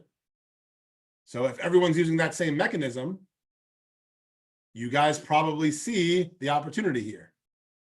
If everyone else is telling them, even like V-Shred, right? I wrote ads like that work, literally telling people, eliminate this one food that because it's killing your metabolism, or testosterone crippling foods. We talk about all that stuff, right? But if everyone's telling you what to cut out of your diet to get results, what kind of opportunity does that set up? What door, what awareness back door does that open up for us that we can sneak right into? Exactly. Instead of cutting foods out, we just tell them that the key to their diet is adding foods in. Because that's way easier, right? You don't got to change much about your lifestyle at all. You don't have to give up the sundae or the bacon, egg, and cheese that you like, right? No matter what you want, you can go, yep, V-Shred does it all the time. And I was doing it for them for a long time, 3 years. So, but obviously they hire a lot of really good copywriters for sure. So does it work, right? Taking this approach. Fuck yeah, it does. It works so well that it delivered a 9-figure client among their biggest front-end conversion wins ever. 14.36% lift on a proven 9-figure offer. That's the message from the client. And let's see it in action, how this would actually play out, okay? Remember we talked about different elements, right? So I wanted to incorporate a bunch of these elements into my copy from my first opportunity, right? We talked about authority figures. We talked about solutions, promises, desired benefits, pain points. We have a lot of those just in the headline itself, right? Celebrity nutritionist, that implies authority, some kind of secrecy, appeal, aspirational approach, right? 5 tasty superfoods. Not this shitty, disgusting, giant diet pill you have to swallow, right? It's 5 tasty superfoods. It's a benefit. It's delivering a benefit itself just from trying my solution, right? I like tasty shit. I'm sure a lot of you in here like eating tasty shit. Just telling me I can eat 5 tasty things is already a benefit for me. And I didn't even get to the actual benefit of the copy, right? Help women over 40 regain the effortless full speed metabolism they had back in high school. And you can see, what does this do? I'm not just putting words on a page, right? I'm taking people on a literal journey back in time. It's motion, because motion creates emotion. I'm going to keep saying that until you guys internalize it.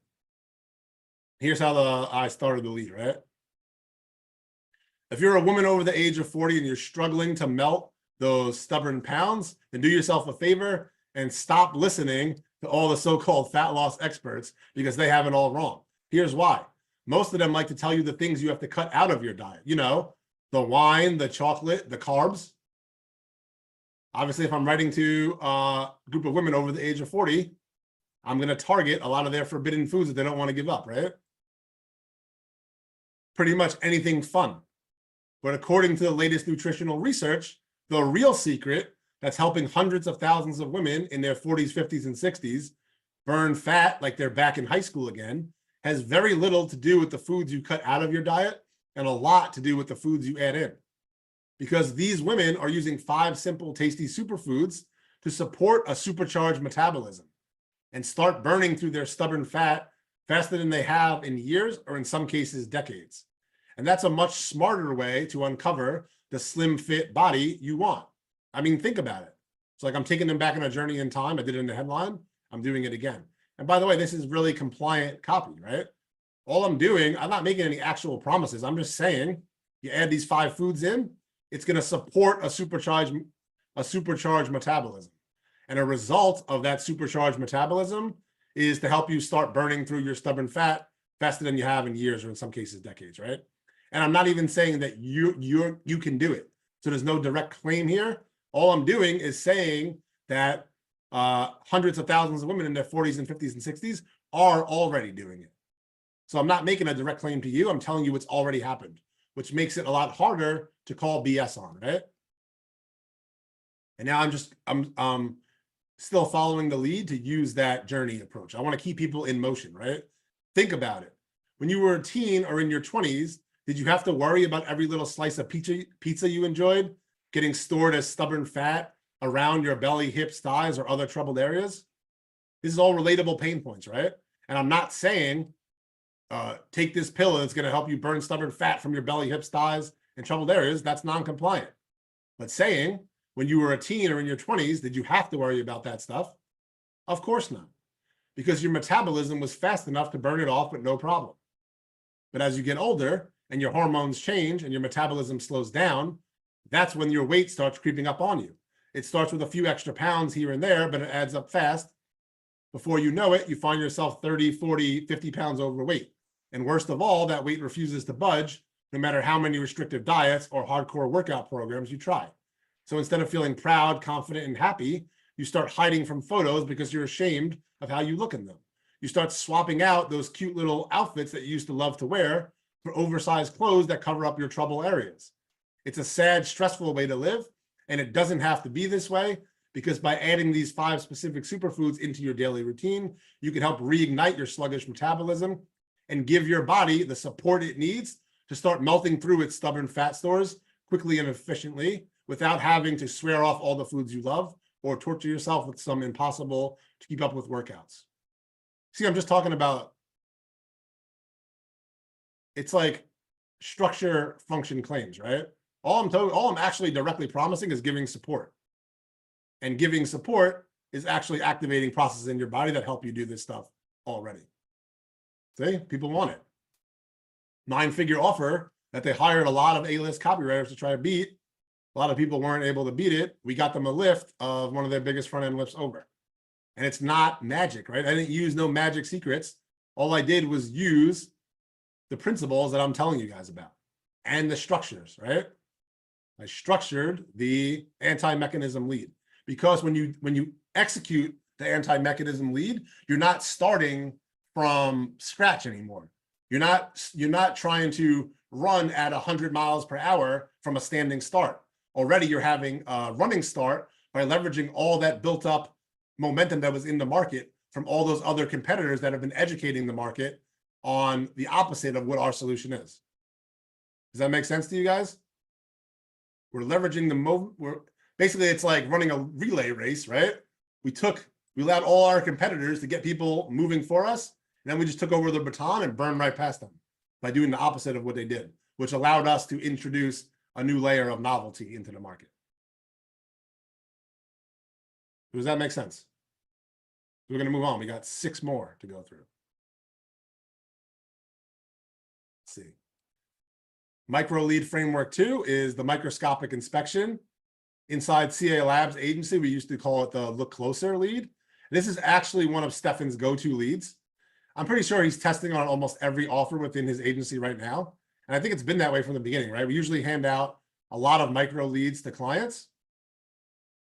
And I know we had some NDAs that stopped us from sharing a bunch of the offers it was used on. So I can't like go into really, really crazy specific versions. But if you snoop around long enough, like online, you'll see a lot of VSLs that are actively using this framework. And there's a good chance that we either wrote it or we know people who. Probably the anti-mechanism. I think he's still asking about.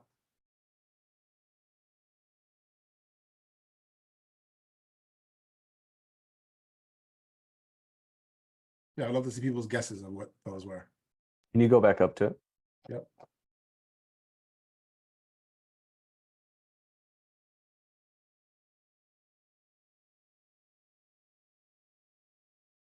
It's definitely curiosity, seeker for sure. Keep scrolling down on that. Yep.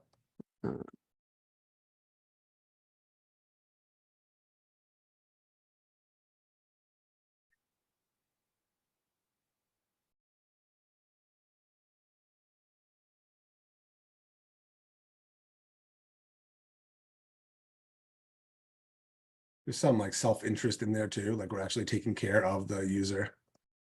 Like all these people are trying to deprive you of what your body actually needs to thrive, right? Yep. So like,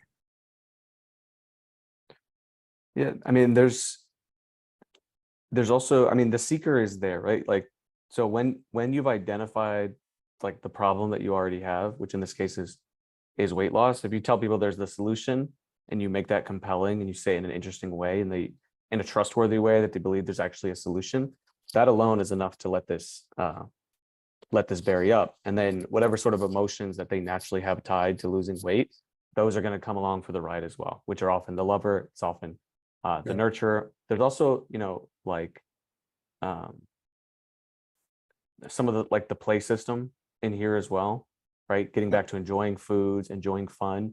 If you go and look at like beer commercials, like go and watch beer commercials, and they're selling like they're actually really funny to watch. Like watch a bunch of beer commercials and you'll learn a lot about marketing. Not the latest beer commercials, right? I don't know. I think I'm missing some of it.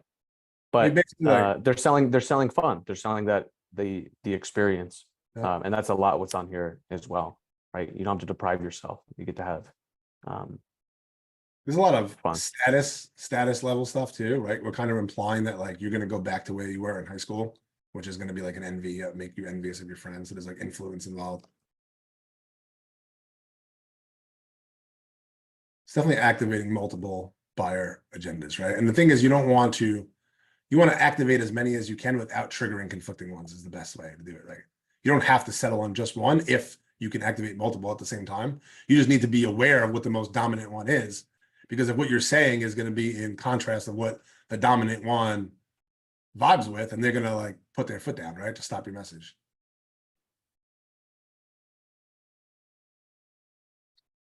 So yeah, here's an example of what this look closer lead looks like. Look closely at this fish tank, right? This is definitely like high seeker level, this one. Like it's a almost pure curiosity lead, and then novelty, self-interest kind of stuff, right? It may not be noticeable to the naked eye, but there's one fish inside this aquarium that's not like the rest. And surprisingly, the single difference between this fish and every single other fish in this tank could hold the key to quickly and naturally balancing blood sugar levels in men and women across the world, giving them more energy, helping them to burn fat and shed unwanted weight, curbing their cravings for carbs and sweets, and freeing them from a life of frustrating, ultra-strict diets. Before you ask, what makes this fish special has nothing to do with omega oils, seaweed, krill, phytonutrients, or even the water in the tank. Instead, it all comes down to a strange sticky blood molecule, something that all humans have inside them, and that is especially common in those with erratic blood sugar, but that mysteriously is absent from the blood of this shy, unassuming fish. Which is why, even though this fish species is notorious for being overweight, lazy, and virtually immobile, and even though they often have sky-high blood sugar levels, these fish live astonishingly long and healthy lives. So can you guess which type of fish I'm talking about? I'll reveal the answer in just a moment. And even more importantly, you'll see how scientists who were studying this fish accidentally stumbled onto a strange but scientifically proven sugar release technique that can be used by men and women of any age to quickly and naturally gain sugar of your erratic blood sugar while unlocking almost limitless energy levels so that you can once again enjoy every moment of your life without a dark cloud of worry and fear hanging over your head as you go from having your doctor breathing down your neck about your blood sugar levels to giving you a high five in no time at all, And then it transitions into the core lead, which gets into like social proof and all that stuff. What do you guys think about this one? Again, super well structured, right? This is one of Stefan's go-tos. He executes it better than anyone I've seen. I'm gonna grab a drink really quick while you guys talk about what you think it's stimulating there.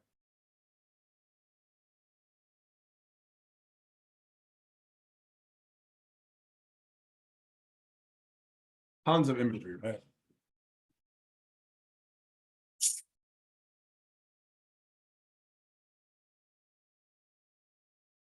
Imagery, instinct curiosity right from the beginning.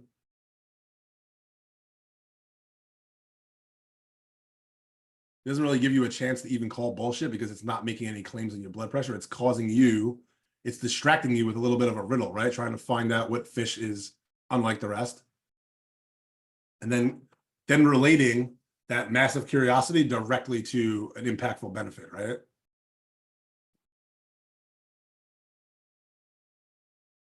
Solid mechanism of the problem. Sticky blood molecules visual too, right? It's not like a flat, it's not something flat that like carries no emotion. You can tell like, fuck, sticky blood, I don't really want that inside me. I don't even know what it is, but I don't want it inside me. It can't be good, right? Yeah, one of the biggest skills that you can develop as a copywriter, just notice it over and over and over again, is the amount of like connections you can go. So like most copywriters will find something. So I don't remember this offer, but I almost guaranteed it's like there's some sort of, it was some study that said, hey, there's this fish that has it has insanely high blood sugar levels, but nothing wrong happens to the fish, right? Yeah. Which is kind of just interesting and unique. And then we're like, all right, well, let's connect that to the product, right? Make sure that there's a logical connection that you can make there. But in order to come up with this lead, we're going from, here's a study about a fish that has like these high blood sugar levels, to now we're creating this image of it in a tank. And now we're creating this puzzle of, hey, look at these different fish. Like one of these fish is sort of not like the other. So look at the number and layers of those connections that are there. You can start with a very simple ingredient, like all these blood sugar supplements. It's the same, like Gymnemna, Sylvester, whatever you call it, right? Like in berberine, it's the same stuff. But you start from that and you start to make these connections. Many copywriters stop at like one or two connections. They might be like, oh, berberine is like a berry, so I'm going to call it this berry solution, right? And that's cool, but guess what? If you're only making 1 to 2 logical connections, then other people are going to make those same connections. You're not standing out in any way. But the best copywriters are able to go from 1 connection to 2 connections to 3 connections to 4 connections until they're getting to something that is very visual, it's very concrete, it's very visceral, and it's very, very different. And so it's like, again, it's not a hard skill to do. It's literally just like creativity. In fact, like when they measure creativity, they basically say, what are all the uses for like a brick? And however many uses you can come up with a brick, that will show you how creative you are, right? You could stand on a brick, you could throw it at a person, you could use it to, start a protest, you could build a wall. Like there's a million uses for a brick. Same thing for a copywriter. The more connections that you're able to make, you're going to have this whole universe of these pattern interrupts that other people are not doing. And when you know how to pair those with stuff that stimulates emotion, that's the cheat code. And just do it, like go as nuts with it as you can, because if you look at this letter, the fish has nothing to do with the sticky blood molecule. We literally just show a fish and we talk about the unique mechanism of the problems of sticky blood molecule, and then tell you that humans have the molecule and the fish doesn't have the molecule. Well, I'm sure there's a lot of things that humans and fish have different from each other, right? There's like nothing special about this blood molecule in relation to the fish. You can be like, oh, the fish have gills, and wow, what a miracle. Humans are lacking gills. Like it doesn't make any sense, right? But it's like the fish is a great visual idea and it has nothing to do with the actual mechanism of the problem itself. So you're not limited to that, right? As long as your actual product deals with this strange sticky blood molecule, then it doesn't freaking matter the relation of that with the fish. You can tie the positive benefits of the fish to your solution. And then when you tie it with curiosity, it like works really well, right? So I found that curiosity leads like this tend to work with much more consistency yeah, much more consistently than starting your sales message with the over dramatic horror stories, right? I'm not saying not to use horror stories, because when they work, they can lead to huge wins. But you have to test like 10, 15 horror stories if you want to go that angle to find one that actually resonates in your market. And they're either going to be like bombs most of the time or a home run. But because they're so overdone that unless you really resonate, like the market tends to tune them out, especially if you're using them in markets like blood pressure or weight loss where everyone's doing it all the time. Whereas you can use like curiosity style micro leads, like to look closer or like different quiz open kind of stuff to hit doubles pretty consistently.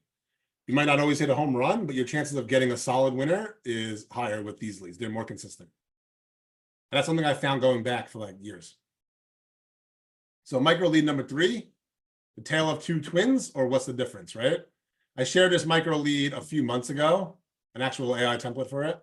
And since then, I've seen it win multiple times on several different offers, right? Which should not be a surprise to you guys, because if you've been paying attention to copywriting and like studying the old, like the legends and stuff like that, this micro lead is literally modeled off of one of the most successful sales letters of all time. The Wall Street Journal, Tale of Two Men, that brought in over $2 billion over the years. Something that ran like 100 years ago, right? If you go here, it's my buddy Mike Shower's website. You can actually read the original letter here. Let me move this out of the way. You can read the original letter here. And you can see how often people say that today's copywriters are like lazy and swiping each other. You can see how many times this same letter was swiped from different offers, even just back still in the direct mail and like Magalog and newsletter, like direct ad days. Like all these things are literally just swiping the same ad that worked forever. The story of two clerks in New York City. It's like, these are all the ways that it was swiped back in the day. And the thing is still getting swiped today. Because Stefan used this exact framework that I put together to beat the existing control by almost 2%.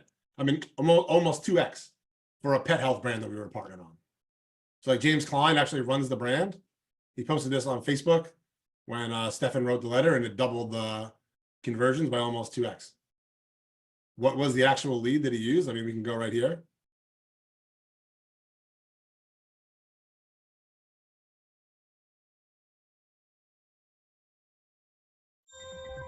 Listen to it really quick. These two golden retrievers are the exact same age, live in nearly identical homes, and eat almost the exact same diet. So what's the difference, right? We're talking about how these things have almost everything, all the identifying factors are similar. Yet when it comes to their health, they couldn't be more different. Blake, that's the golden that you see on the left, is struggling badly. He hardly has the energy to stand. His appetite is perhaps 1/8 of what it used to be. His coat is coarse and dry, and you can tell by the way he whimpers after trying to jump onto the couch that he's in a lot of pain. Meanwhile, Charlie, who's the golden you see there on the right, is doing great. His energy levels are phenomenal. He runs, he jumps, and he plays like he did when he was a puppy. His coat looks terrific. He doesn't have bad breath. And Charlie doesn't seem to be in any pain at all. By all appearances, it seems like Charlie will enjoy several additional years of amazing health. So how can this be? What's the reason that two dogs who are the same age, the same breed, and who even eat the same diet can be in such drastically different levels of health? Until recently, no one had a good answer. But now, all of that's changed, thanks to a breakthrough discovery from scientists at UCLA, UC San Diego, and Princeton University that's revealed a surprising yet previously overlooked culprit behind nearly every single health challenge our dogs face, from allergies and stiff joints to shedding, anxiety, and even aggression. It's not inflammation or cancer or bad gut bacteria. Instead, it's a single biochemical process that happens inside every single cell of your dog's body over 1 billion times per second. And as you can see, it's like multiple buying agendas being triggered here too, right? Curiosity, seeker, nurturer. People want to protect their dogs, right? I mean, I get Mario, like, play the yeah, I'm about to. okay. Let's see what this is. Of content, but the second time it was the exact same piece of content, but the second time it was posted, it got 17.6 times more views. And it's all because of one simple strategy that you can steal. You see, the second video immediately describes what the payoff's gonna be. If you edit in CapCut, use these settings to get the highest quality video. It sets the scene. And when people are searching for a problem solution piece of content, what they want is for you to speak directly to their pain point. But in the first video, I use humor to try and stand out. But this humor gets in the way of clarity. Your mum will finally be proud of you when you edit your videos like this. No one knows what the video is about because I'm trying to be clever. And here's how you can apply this strategy to go viral more often. If you're You guys can see, like, that's why we're saying, like, the median doesn't really matter, right? When you apply the concepts, you can apply it to anything. And so simple. I mean, this guy's he hit it off with one of these videos and he just Yeah. does them on repeat, and then he did it on his own video. But he basically says, whenever I use this format, it literally goes viral every time because human emotions they don't change, right? Like Yeah. you always got to kind of stay ahead of the market and do something novel because people will get ad blindness, right? They'll start like, oh, I've seen this before. But again, all you need to do is just change the format, but the principle behind it stays the same. Here's two things, right? They're identical except for one other thing that keeps them different. What is it?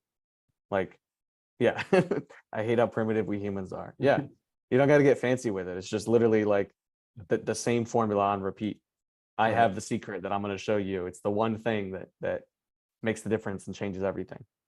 Okay. Yeah. And then you just don't tell them until the end. And even if people get mad at you for making them figure it out, you still have their attention while they're figuring it out. And like, they're being receptive to your sales message, whether they want to be there or not. All right. Micro lead We framework. got to do a what makes the difference micro lead to sell this training. We should. These two VSLs are the exact same, except for one difference. That'd be pretty funny. We do like a version A and version B, and they're both exactly the same DSL. Yeah. Where's the ad? Did you post it?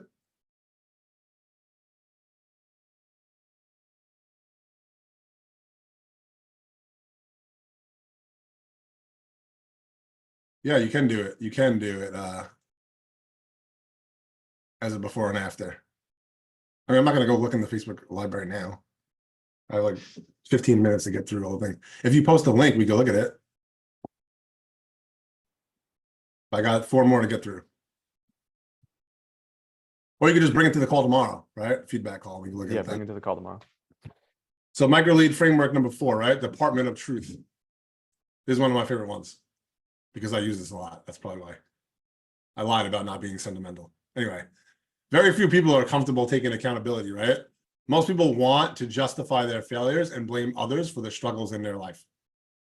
That's the reality of human nature. And that reality is what makes the Department of Truth micro lead framework especially effective, right? Because whenever you tell people that there's a hidden conspiracy holding them down, that they've been lied to by certain authorities who are supposed to have their best interest at heart. Yeah, I do. Sometimes I do cry out Pixar movies. I don't understand. You can have their attention. That's the idea that I use to write a micro lead for a joint health letter for Trugenics, right? They hired our agency. I pretty much handled all the writing and ideation, which was Stefan was shocked about, like, when I handed it in, right? That was before like he was doing that. This is basically entirely me. I don't have to do squat for it. And then when they tested it, they tested our version of the copy against another great copywriter because they like to test 2 copywriters back to back. And the version that I gave them won by 29.6%. I don't know if you guys know what it's like competing in like the affiliate marketing space, health space, like ClickBank offers, right? That kind of stuff. It's really competitive. People are launching new offers every week. So getting 29.6% difference, it can make a difference between whether or not people are going to mail for you or not, right? That's a big difference to your earnings per click. It's probably adding almost $1 to the average earnings per click, which can allow offers to pick up much more traction on the affiliate circuit. Oh, what the hell happened there? Hold on. I wanted to put the VSL in there so that we can see it. Hold on, I'll come back to that one. I think it's actually here. Hold on. I think it's index 2. Okay, cool. So here's the lead that ended up being the control using the Department of Truth, right?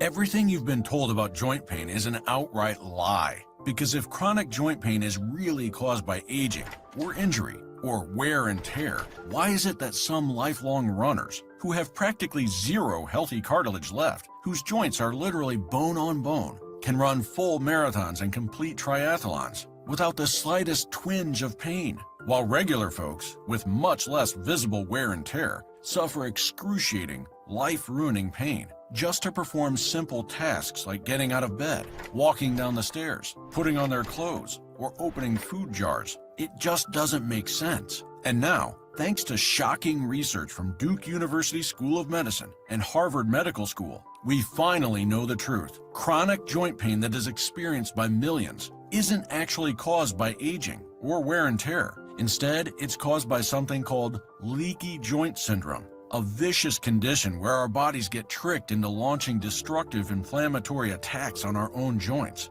In other words, with leaky joint syndrome, your body's natural defenses, designed to protect you from viruses, bacteria, and other foreign invaders, incorrectly identify your own joints as the enemy and end up attacking your neck, back, elbows, wrists, hands, hips, shoulders, knees, ankles, feet, and wherever else you currently feel joint pain. These attacks cause devastating damage to your joints and surrounding tissue, which can turn even simple, everyday movements into a living nightmare. Basically, as long as these attacks continue, you're basically doomed to a life of nasty pain, no matter which relief method you try. That's why addictive opioids, dangerous prescription pills, useless supplements, pain creams, and roll-on gels can never provide you with the lasting relief you pray for, because none of these solutions actually addresses the root cause of ongoing joint pain. What do you guys think about that one? Department of Truth. Older, skeptical audience, right? They already feel like everybody's lying to them anyway. And you literally confirm their suspicions that people are lying to them. It's powerful. It works. Very powerful. There's two other things on there that I really want to point out that are interesting. One is the power of the counterexample. The power of the counterexample. When you're trying to, when your market has entrenched beliefs, which when you're working in a big market, they're going to have tons of beliefs, right? It's only in an emerging market where you're going to have like soft beliefs. But in any sort of market that's been around for a while, like you're going to have a lot of different beliefs in that market. And so you want to be super aware of that. And one thing you want to do is you want to find ways to kind of come at those beliefs from unique angles, right? Sometimes, like in this case, people are ready to get rid of those beliefs, right? Like people have a belief that diet and exercise is good, but they don't necessarily want to, like, they don't want to believe that, right? And then sometimes they have certain kinds of beliefs that they'll fight for. So you want to be like sensitive to that. But regardless of whether it's a sensitive belief or a belief they want to get rid of anyways, being able to come at with a counterexample is so powerful. This is where paradoxical questions that I mentioned before make sense, but find a counterexample. And guess what? Here's the clue. You can find a counterexample for everything because we don't live in a black and white world. There's nuance and gray areas for everything. But marketing, you get to be very, very black and white. So all you need to do is pose a certain question. And it was in here. I don't know if you guys caught it, but if this was really the problem, wear and tear, why is it that marathon runners do this? Okay, you can literally just, for any belief you can think of, right? Like any belief you can think of. If AI is supposed to be like this, why is it that our economy is actually shrinking, right? I just made that up. I don't know if it's the case, but I could probably prove it. And instantly the wheels start turning, right? If copywriting is the dream, then why is it that blank, blank, blank? If this is this, then why is it that blank, blank, blank? The counterexample is so powerful because it's a way to sneak in the back door and give people a new perspective. That's a way better way of doing the if then, I think, too. Like, you know, people do, oh, if this, then this is the most important letter you ever read. It's way more powerful to do it the opposite way and just go in like the face of what people are telling you. Yeah. I think that's a really good point, Luke. And the second one was just the name of the mechanism, right? Naming conventions are so powerful. All the good copywriters I know, I'm actually bad at this. Like people make fun of me for my naming conventions because I come up with just like really weird, esoteric, abstract stuff that makes sense to me, and other people like make fun of me. Like soil and the seed, the soil, and the scissors was one of my calls, and people still make fun of me for today. However, people still tell me remember that guy was that an was excellent call. remember that guy that was drunk at the CA event and he still remembered that somehow. Oh, yeah, the seed, the soil, and the scissors. He said, "You're the Socrates of direct Socrates of- response." This British guy was just trolling me. But pretty fucking names are great. so important, and so in this one, the leaky joint syndrome is so powerful because everyone knows leaky gut syndrome. Everyone knows whatever else. If you're able to take a naming convention and a mechanism that you already know works in one market, literally just piggyback it into another market.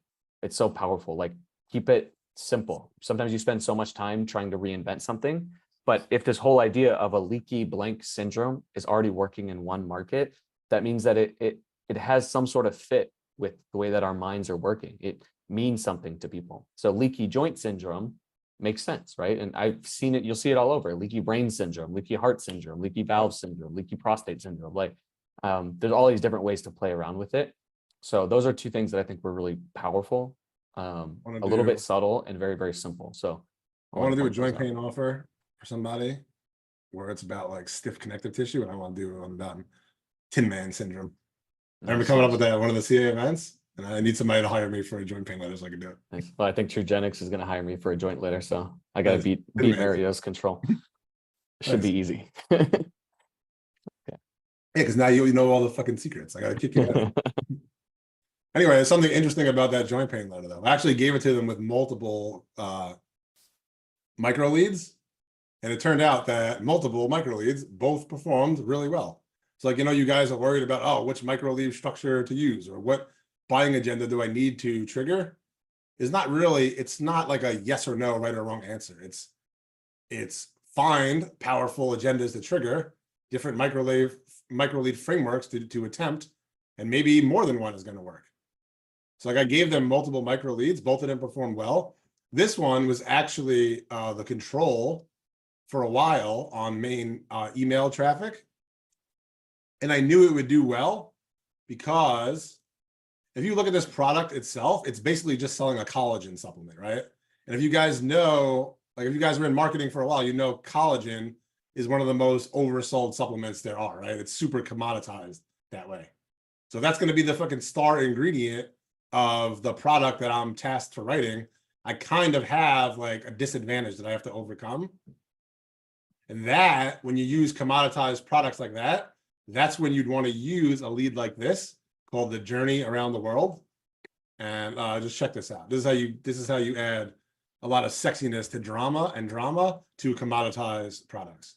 So hopefully this is still working. It was literally working earlier. I know that it worked for them. They told me, and then they tried to rehire the agency for another offer too. And now they're even hiring Luke, so it must have done pretty well. And I think Luke's gonna be able to do good. But here we go. Ready? Check this out. College supplement. If you want to finally enjoy lasting relief from the pain in your sore, stiff, painful joints and regain the effortless mobility you had in your youth, then join me on a quick trip across the Atlantic. This is Barcelona, Spain.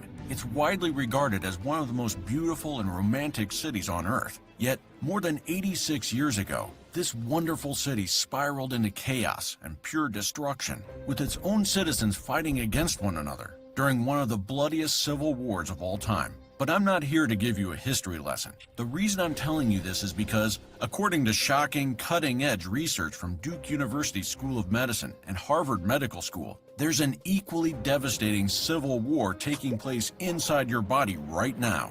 And a growing mountain of evidence, published in prestigious medical journals, is showing that the nasty joint swelling, inflammation, and destructive cartilage breakdown, which lead to joint pain, aren't actually due to aging or wear and tear. But instead, your joint pain is caused by this civil war taking place inside your body. Basically, your body's natural defense system, designed to protect you from viruses, pathogens, and other foreign invaders, is incorrectly identifying your own joints as the enemy and launching an all-out assault on them, targeting your neck, back, elbows, wrists, hands, hips, shoulders, knees, ankles, feet, and wherever else you currently feel joint pain. These attacks cause a vicious cycle of pain and inflammation, which can turn even simple everyday moments into a living nightmare. That's why your joints continue to ache. The ongoing attacks by your own body lead to a condition that experts are now calling leaky joint syndrome. This explains why none of the common pain solutions you've tried in the past have ever given you lasting relief.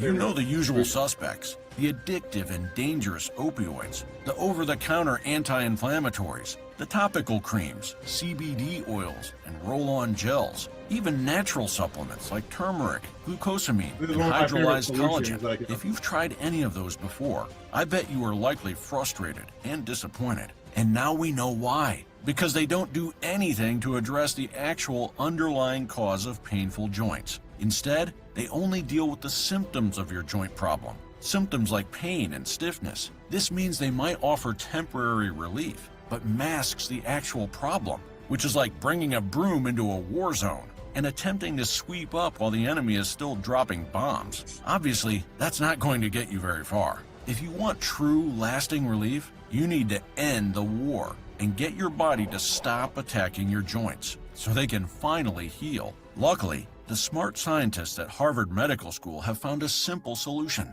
They've identified a strange peacemaker protein, which contains a unique triple helix structure that allows it to slip into your body undetected and deactivate its faulty defense system. In other words, this peacemaker protein, which has been proven effective across multiple clinical studies, stops your body from attacking your joints, putting a swift end to the vicious cycle of pain and inflammation. That means you no longer have to grit your teeth just to get out of bed in the morning. All right, I was just making sure you guys got to the peacemaker protein because that's one of my favorite unique solutions I ever came up with. Literally a freaking collagen, literally a collagen supplement. And I had to freaking write it as a peacemaker protein and link it back to Barcelona. That's how you sell commodities. So yeah, that one worked too. Can I point out one thing from that that lead that I saw? So again, a lot of the success is in the subtleties. So one of the small little things that you saw in there that made this lead like work versus not work is how fast the pacing of it. So we go from, hey, if you have this problem, let me take you on a trip. I'm like, okay, great, I'm going on a trip. And then here we're in Spain. Okay, and now stuff is blowing up and there's a bomb. Instantly, my thought is going to, oh, okay, like this is getting boring. I'm going into a history lesson. And then he comes up with, but I'm not going to give you a history lesson here. That kind of rapport building where you're moving, the pacing is really, really fast and you're anticipating exactly what the majority of your market is starting to feel. Like it's very, very subtle, but those little moves build so much trust and buy you so much more time. Because now I know that I'm putting my attention in your hands and you respect me enough to know exactly how I feel about that, where I'm going, what my thoughts are, what my emotions are. Now I can relax and actually trust you to take me on this journey. If you think back to like the most charismatic, charming person you know, like whoever that is, like think about it. It's definitely not Mario. It's probably not me. So think about the most charming, like charismatic person that you know, and you'll notice one of the qualities they have is they have this EQ where they're able to anticipate what you're feeling, like what's going on with you, and they make you feel safe, right? They make you feel like you can relax and trust that they're going to carry that interaction along, and you can be yourself. They're not going to make it weird. They're going to move past any awkwardness. That's the exact same feeling that you want to evoke when you're writing these VSLs. So pay attention to those little subtleties, because if you can hit that note 2 or 3 times early on, where they're like, fuck, this guy's in my head, this guy read my mind, what I'm thinking, you will buy so much trust that once you get them in the door, they're just going to skate with you all the way to the end of the product, right? Like after that, I didn't even know what the rest of the VSL was saying, but it was talking about Peacemaker protein. I'm like, I don't really know what's going on, but like this guy seems to like have a solution for me. So like I'm in. I'm just gonna watch it, and as long as he doesn't fuck it up from there and gives me some cool science words or made up stuff like Peacemaker protein, then I'm gonna feel pretty good. So You actually explain what it is too, so I don't like try to sell it to them as Peacemaker protein. We talk about the collagen, which is cool. But also like it's an older market, people suffering from joint pain. They probably haven't had fun in a while. So we kind of make it like a little bit of fun by taking them on a journey around the world too. It delivers like a vicarious experience for them, while also promising them like a unique solution too, right? So like who is the fun agenda guy again? the jester. You know, I wouldn't even think of using this because, you know, it's so disconnected, but, you know, now I realize this is just an in, like an in to your You know, You cannot be constipated with your logic. right. Most like copywriters are just, they're so rigid with their logic. They're like, well, it's like I don't know, like, but bro is talking about the Civil War and collagen. Like how we went from the Civil War to the collagen, I don't know, but like you land, as long as you land the plane, it's like cool. Scroll that page. Don't scroll. Keep them hooked. We're in the elephant graveyard here. Fuck Pixar. Went with Disney, Lion King. You know what this elephant graveyard is of the internet? It's ClickBank. That is the elephant graveyard of the internet. Go there at your own risk. There's a lot of crazy stuff on ClickBank, right? You can use spy tools like Power Ad Spy to find winning offers that are like running on sites like Facebook, or VidTow to find offers on YouTube. One of the easiest ways to get ideas though for VSL leads is to browse the ClickBank marketplace. Yeah. Every offer you find on the first page of ClickBank generates at least 7 figures per year, some of them much more. Here's the problem though. You go to the ClickBank marketplace, you get all excited, ooh, what's running now? And you try to see what top offers are running, to see what they're running to, right? And you click on this, and you get some bullshit econ page that doesn't show you anything about their VSL. Because they put up dummy pages for, right, to get by compliance. So I do not suggest swiping the copy at ClickBank because a lot of the offers are considered black hat, they're non-compliant, they have made up stories, questionable claims, right? But these offers do really well with cold traffic and among competitive affiliate marketing circles. So even though you don't need to actually swipe their copy like word for word or anything like that, you can get really good ideas for how to format your micro leads and apply them to your offers by checking out the ClickBank offers. And I told you, like, finding the real offers can be tricky because they use the dummy pages like this instead of the real VSL. When the real VSL goes to a page like they're actually running their traffic to a page like this instead of the thing that we saw. So how do you find the real pages? Well, there's 2 ways, right? You can go to the marketplace, try to click on the affiliate page, sign up as an affiliate, and then they'll give you like a hop link. Or you can type in whatever the offer name is, VSL or offer name reviews, into Google. And you'll usually see like a YouTube video that people set up as an affiliate. And those YouTube videos will usually link to the direct VSL. Because I did all this stuff for you guys already, I captured links to 9 of the top 10 VSLs on ClickBank right now. All I gotta do is go into this doc. It was one of them, I think it was like Live Pure. No, one of them, I forgot which one it was, I didn't get because they weren't like giving the affiliate stuff. But I got 9 out of the top 10 for you guys right now. That you can just go watch the VSL and see how they structure their leads. And I think it's really valuable to study them because there are a lot of proven micro lead frameworks on ClickBank that tend to work really well, even if you don't want to make a bunch of, I didn't give out the link to the doc yet. Even if you don't want to make any crazy claims. And to show you that, I want to show you guys 2 more micro lead frameworks that that you can take right from ClickBank and apply to any offer. This one right now is working for the top offer on all of ClickBank, right? You can check it out right here. I call it the hidden camera trick. I think it's pretty genius. So let's watch this and see how it is.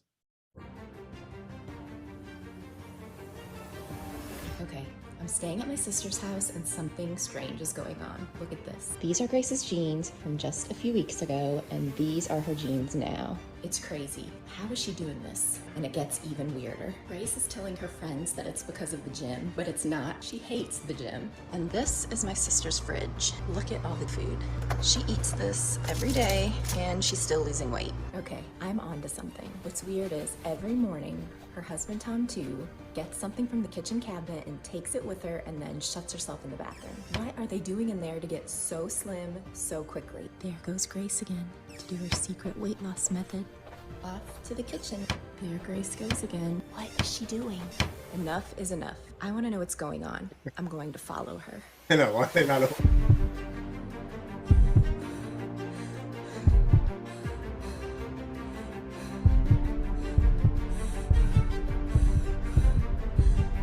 What is she doing? You bring that. Tell you everything. This is hard and humiliating for me to tell, but God gives me. And look, you see that opening lead is like UGC content, crazy curiosity. It also has like, it's not just user generated content. It also has a built-in sense of like mystique and voyeurism. You're watching this woman like literally spy in somebody's house. First of all, I don't even know how she's not getting seen, like following people up the stairs and shit, talking all loud with little girls 5 feet away from her in the cabinets, right? But if you're watching that, you're getting like user content instead of like someone selling you something. And it feels for a viewer as if they're seeing and getting access to something that should be forbidden. So like, even if you don't even know what they're talking about at this point, it's strong emotions right out of the gate. And this is a concept that can be applied to almost any market or offer. Plus, you can see that like it's completely disconnected from the rest of the VSL, right? It goes from UGC, the sister, and then cuts to the husband or whatever, actually like doing the rest of the VSL. So you can bolt these little hidden camera trick micro leads onto any VSL that you think is working. And you could have it come from like friend of the spokesperson. It could be like a user testimonial, any of that kind of stuff. So it's like applicable to pretty much anything.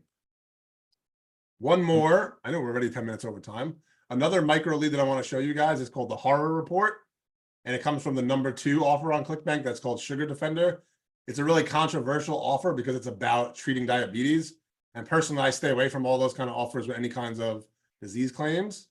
But the structure they use is a great way to command attention. I call it the Horror Report. And it's basically announcing a new discovery, cause of the problem that has dramatic and terrifying implications for the prospect, right? In this case, it was the discovery of zombie cells in the pancreas that shut down insulin production in the pancreas. We can go watch this one really quick. And you can see, like, you don't have to talk about diabetes to use this concept. It could apply to anything. Oh, wait, is that the wrong? Hold on a minute. Let me go to the ClickBank VSL's Sugar Defender. My bad.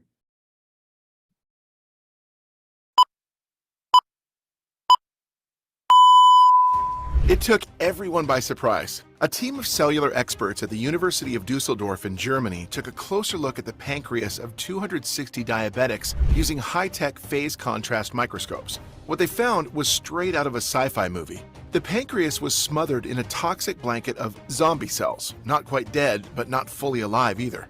These toxic cells shut down insulin production and forced people to rely on insulin shots, which proved that all along, not beating diabetes was not your fault. Because no matter how well you followed your doctor's advice, until you remove the toxic blanket around your pancreas, you're only treating the effects, not the cause.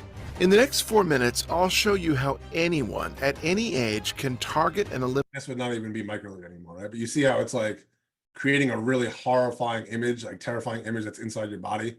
Zombie cells, I don't know anybody who wants zombie crawling around their body. And they talk about like a toxic blanket. It's like creating urgency to get this stuff out of you, right? And it can be applied to any market too, not just health stuff. Like one thing that's alive in the market that is going to cause like grave danger for you. Like it could be like I can write a promo about how OpenAI has like this secret marketing engine that's going to cause thousands of copywriters to lose their job almost overnight. And this thing is 99% done, right? If you guys read that, you'd be terrified. I'd be terrified. But it's like, the way the lead works is by promising some crazy development that's terrifying in the market, right? Dramatic and terrifying implications. So I know we're over time. was this valuable for you guys? Do you like seeing the process for cranking out these micro leads and how important it is to actually leverage emotion? Stop trying to spoil, Scott. Because I honestly didn't want this call to be AI focused at all, because I want to give you guys fundamental skills. That's why I had very little AI promises in the actual sales letter. Like, yeah, I'll give you prompts and stuff too. But Luke kind of pissed me off by developing all that AI stuff yesterday and giving you guys like 5,000 word prompts. So instead of like rushing out half-ass prompts for you guys, today was just the foundation, all right? And I promise you, this workshop that you signed up for is going to exceed your wildest expectations. Like I'm telling you, like basically what I just said, right? I just wanted to give you guys simple frameworks for micro leads, show you how my brain worked, how I actually like pinpoint ideas from systems and stuff like that.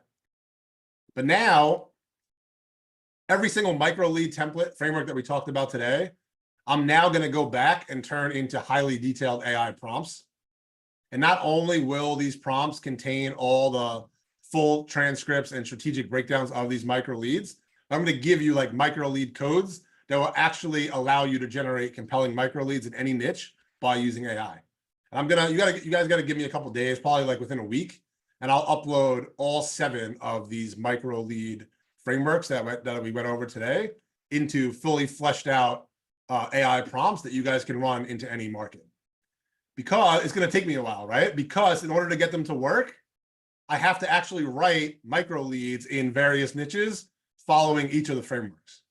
So like you see a lot of this stuff is pulled from health, because that health tends to do the most volume online, right? That's where a lot of the biggest companies operate in. But I know a lot of you guys aren't in health. So what I'm going to have to do is go take the different frameworks and manually write really good leads for each one of the things so that the prompts have examples. And then you can run the prompts to get pretty good starting points already. And then really, since Luke pissed me off, I'm not even just going to start with the framework. I'll have that in the next week. Then I'm also going to build out a control beater Claude system that you guys, I don't even know like this thing's possible, but I'm pretty sure I can crack it, right? And the way it works is I'm going to build it out so that you can upload the transcript of any sales letter or VSL that you're trying to beat. And you can upload the full transcript into Claude, and it will go through the same process that I do manually, where it helps you identify the most compelling elements in that sales letter for you. So it'll basically tell you like which elements to focus on to move into the micro lead so you get the best possible chance of converting. And it's basically, like I said, it's basically taking the beat your control micro leads process and pretty much automating it, right? That should be in the members area within 10 to 14 days.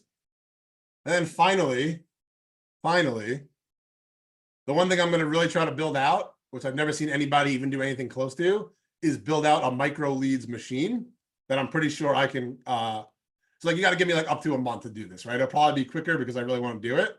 But what it's going to allow you to do is take any of the killer hooks that you generate using the prompts that Luke gave you yesterday, and it's going to automatically convert those hooks. So like he showed you how to generate thousands of hooks. It's going to show you how to pick the ones that you like best and automatically convert it into 100 to 50 to 300 word micro leads that you can attach onto any sales letter using one of the 7 micro lead frameworks that we talked about today. So I'm pretty sure I could have that within the month, but it's a lot of work and might have to get some help on actually doing it, but it's going to be crazy. But I didn't want you to have any of that stuff until you knew the foundations. I didn't want to just give you prompts that you guys couldn't actually utilize, right? So now you know the thinking, you're able to do it manually while you're waiting. And then just to over deliver, we're going to get you guys the prompts in the members area as well. So how does that sound for you guys? Awesome, Mario. Cool. Really appreciate it. Yeah, yesterday's call is already up there, Alexa. And then today should go up really soon. But yep, that's the plan. And also, I'm going to be traveling a lot in the next 2 weeks, so don't get too pissed if it takes me a little longer. But I'm going to get all the frameworks done for sure, but then I'm going to go speak out like Perry Belcher's AI Bot Summit. So I'm going to be out in Austin, Vegas. Still be working on this stuff, though. And I think within a month, we'll have all that stuff done. And like I said, I'm going to give it to everybody who signed up for the workshop, whether they're in Genesis or not. So, but like, honestly, you guys, by the end of this, you guys should definitely want to be in Genesis because we're not stopping. Like me and Luke literally took over Genesis. We split companies with Stefan, and now Genesis is our primary focus. And we have like a lot of crazy shit coming based on like email systems and client acquisition stuff. We're just going to nerd out on all this and just find like the best ways to deliver results for our people. So personally, I think it's stupid if you guys don't come inside, but no pressure, right? This is what we're working on. So hopefully that's helpful. I've been talking at like 200 words per minute for like almost 2.5 hours now. I'm probably gonna go get something to eat, and then I'll see you guys tomorrow. But hopefully you got value from the call, right? Go ahead, go post on social media, takeaways, whatever. And we'll make sure that we keep delivering for you guys. We want this to be a no-brainer. Yeah, I'm about to, let me give the Google Doc now for the people that stuck around. And then we'll get it all posted in the members area as well, right? I'll put commenting access on. Don't ask for editing access. It's so annoying when people do that. When I get like 100 requests for that. Just you can just make a copy, right? Go to file, make a copy, and then you can make your own file that you can make changes to as you wish. But that's the doc. We'll get it uploaded in the members area, and then yeah, we'll talk to you guys soon. Because like I said, we really want to make this workshop the best decision that you guys like took part in. So I think we did a good job already, but we're internally we're like, shit, we can make this so much better, and we're actually going to do that. So lucky you guys, but yeah, we'll see you around, and thanks for hanging out. All right, peace. See you tomorrow. See ya. See you, Mario. Thank you. Thank you. See you guys.